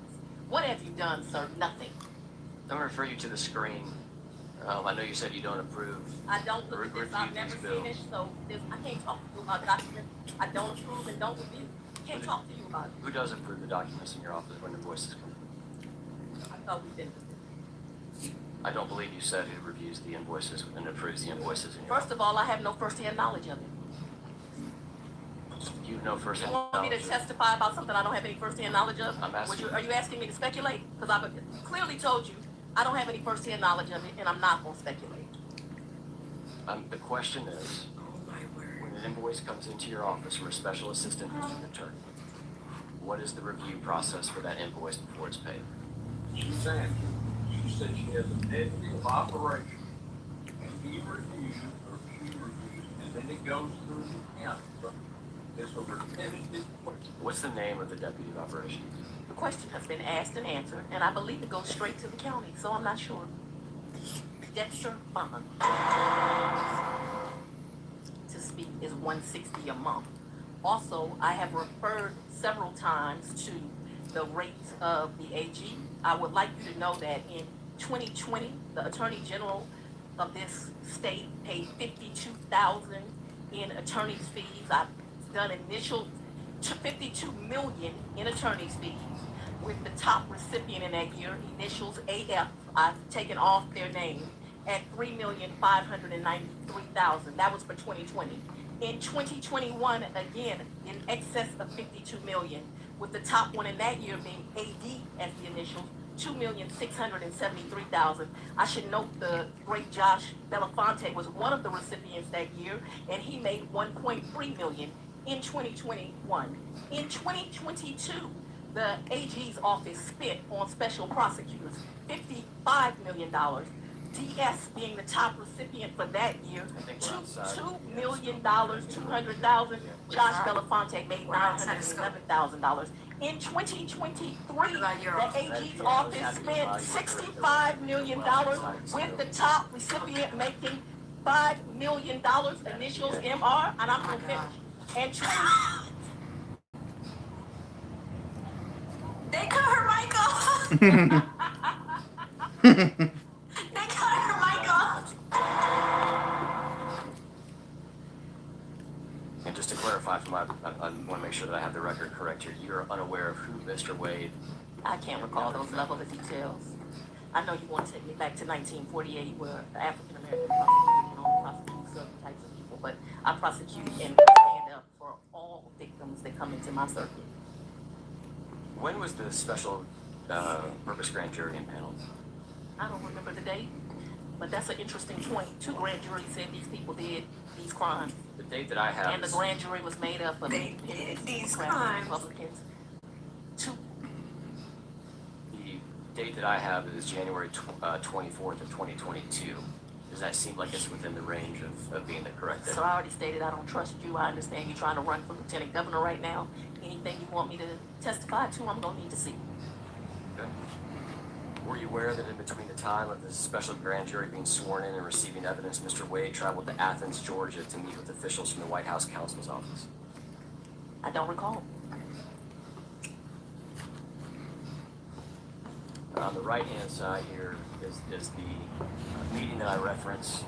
Highlighted section reads, travel to Athens, conf with White How House. does this assist you in developing laws for Georgia? Because I believe the purpose that I'm here for is because you all need assistance in doing your job, and you want assistance with rules and regulations around how people should be a prosecutor.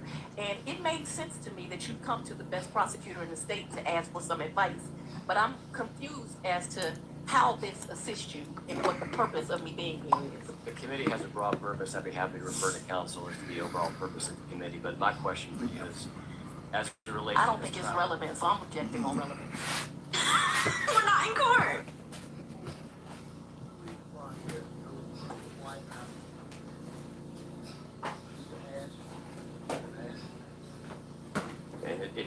testimony today that the travel to Athens conference with the White House counsel, as far as you were aware, was due to a part of this TUI process that the governor's referencing? I've testified, I don't recall anything about this. Okay. And I don't see how it's relevant to what your alleged purpose is. Now, your real purpose is to try to get elected, which I would say, Georgia, please, let's elect any lieutenant governor but this one. We'll get to your work trying to elect lieutenant governors in a second, man.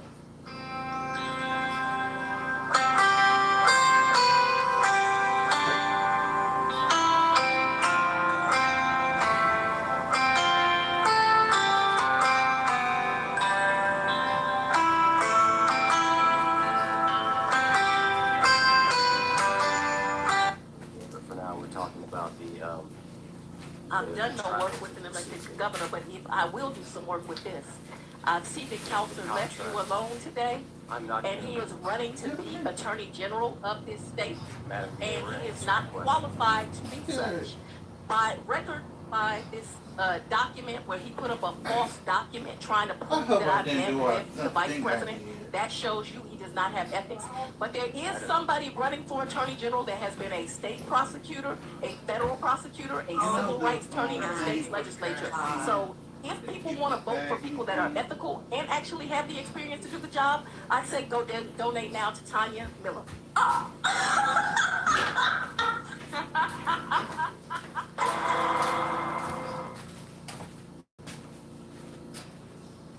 And you know, you all want to, no, this is very important.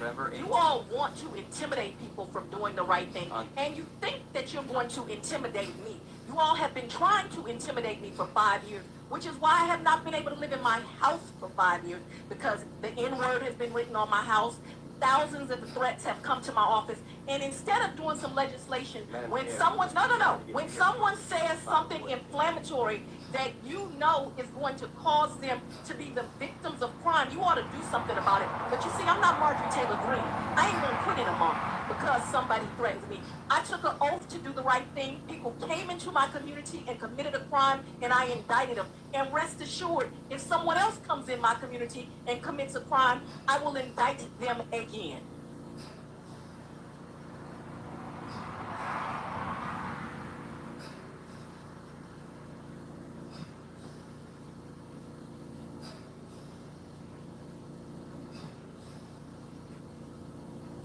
Nano Banana 2 is now on our list. Get it right alongside all the top models with any annual AI plan. Now up to 40% off with the holiday sale. Subject consistency, spot on. Text rendering, flawless in multiple languages. Even the tiny background details, Nano Banana 2 gets it. If you can imagine it, Nano Banana 2 can do it. Write your prompt and watch it come to life. Check out Nano Banana 2 on our list and start creating without limits.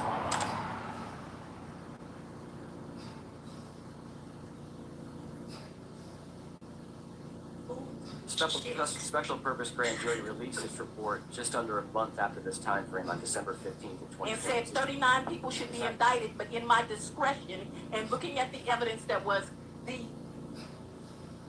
most damning, I chose to only present an indictment to the grand jury of 19. And who knew? The citizens of Fulton County, Republicans, Democrats, Independents, non-politicals, all said these 19 people deserve to be indicted, and they were. Between investigator and prosecutor, and put you in the position of being the investigator and the trier of fact.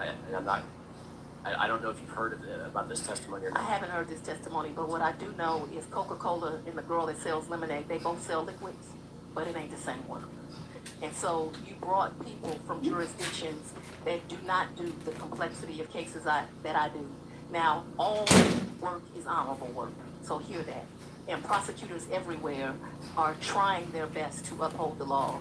But to get somebody from a jurisdiction where they got 15 lawyers and, you know, they bring a grand jury once every 6 months, and to ask them to discuss my work, where I'm running grand jury 4 times a year and 12,000 felony cases. I'm sorry, 4 times a week. And, you know, 12,000 felonies a year in the most complex cases, you know, that this state sees. I don't think you were talking to people that you should have been. So I disagree with him, and I don't even think he has the ability to comment on the work of the Fulton County VA. And I noticed that you didn't bring any diversity here when you brought witnesses. You brought all Republican, Caucasian people to come and to tell you about my work. I don't need Daddy to tell me how to do my work. I know how to do my work. Yeah, I don't recall any of the VAs that came commenting on your case at all or your work at all. It was more so trying to get a broad swath Yeah. of the state somewhere. But it would be like me telling you how to run a DA's office in a rural community. I don't know. The challenge for us, Madam DA, is we have to write laws that do give respect and deference to the reality that there are larger jurisdictions like yours and there are smaller ones and there are a lot of DAs around the state that have to follow the same Well, law. that brings us to another law. When you all are trying to decide the salaries of district attorneys, you surely should not compare those that have my volume of work to those that have smaller jurisdictions of work. Now, I know it brings ire to some that it's the Democratic VAs that keep most of this state safe, but the reality is they run the largest jurisdictions. They happen to, in most cases, be minority, and they deserve to make more money.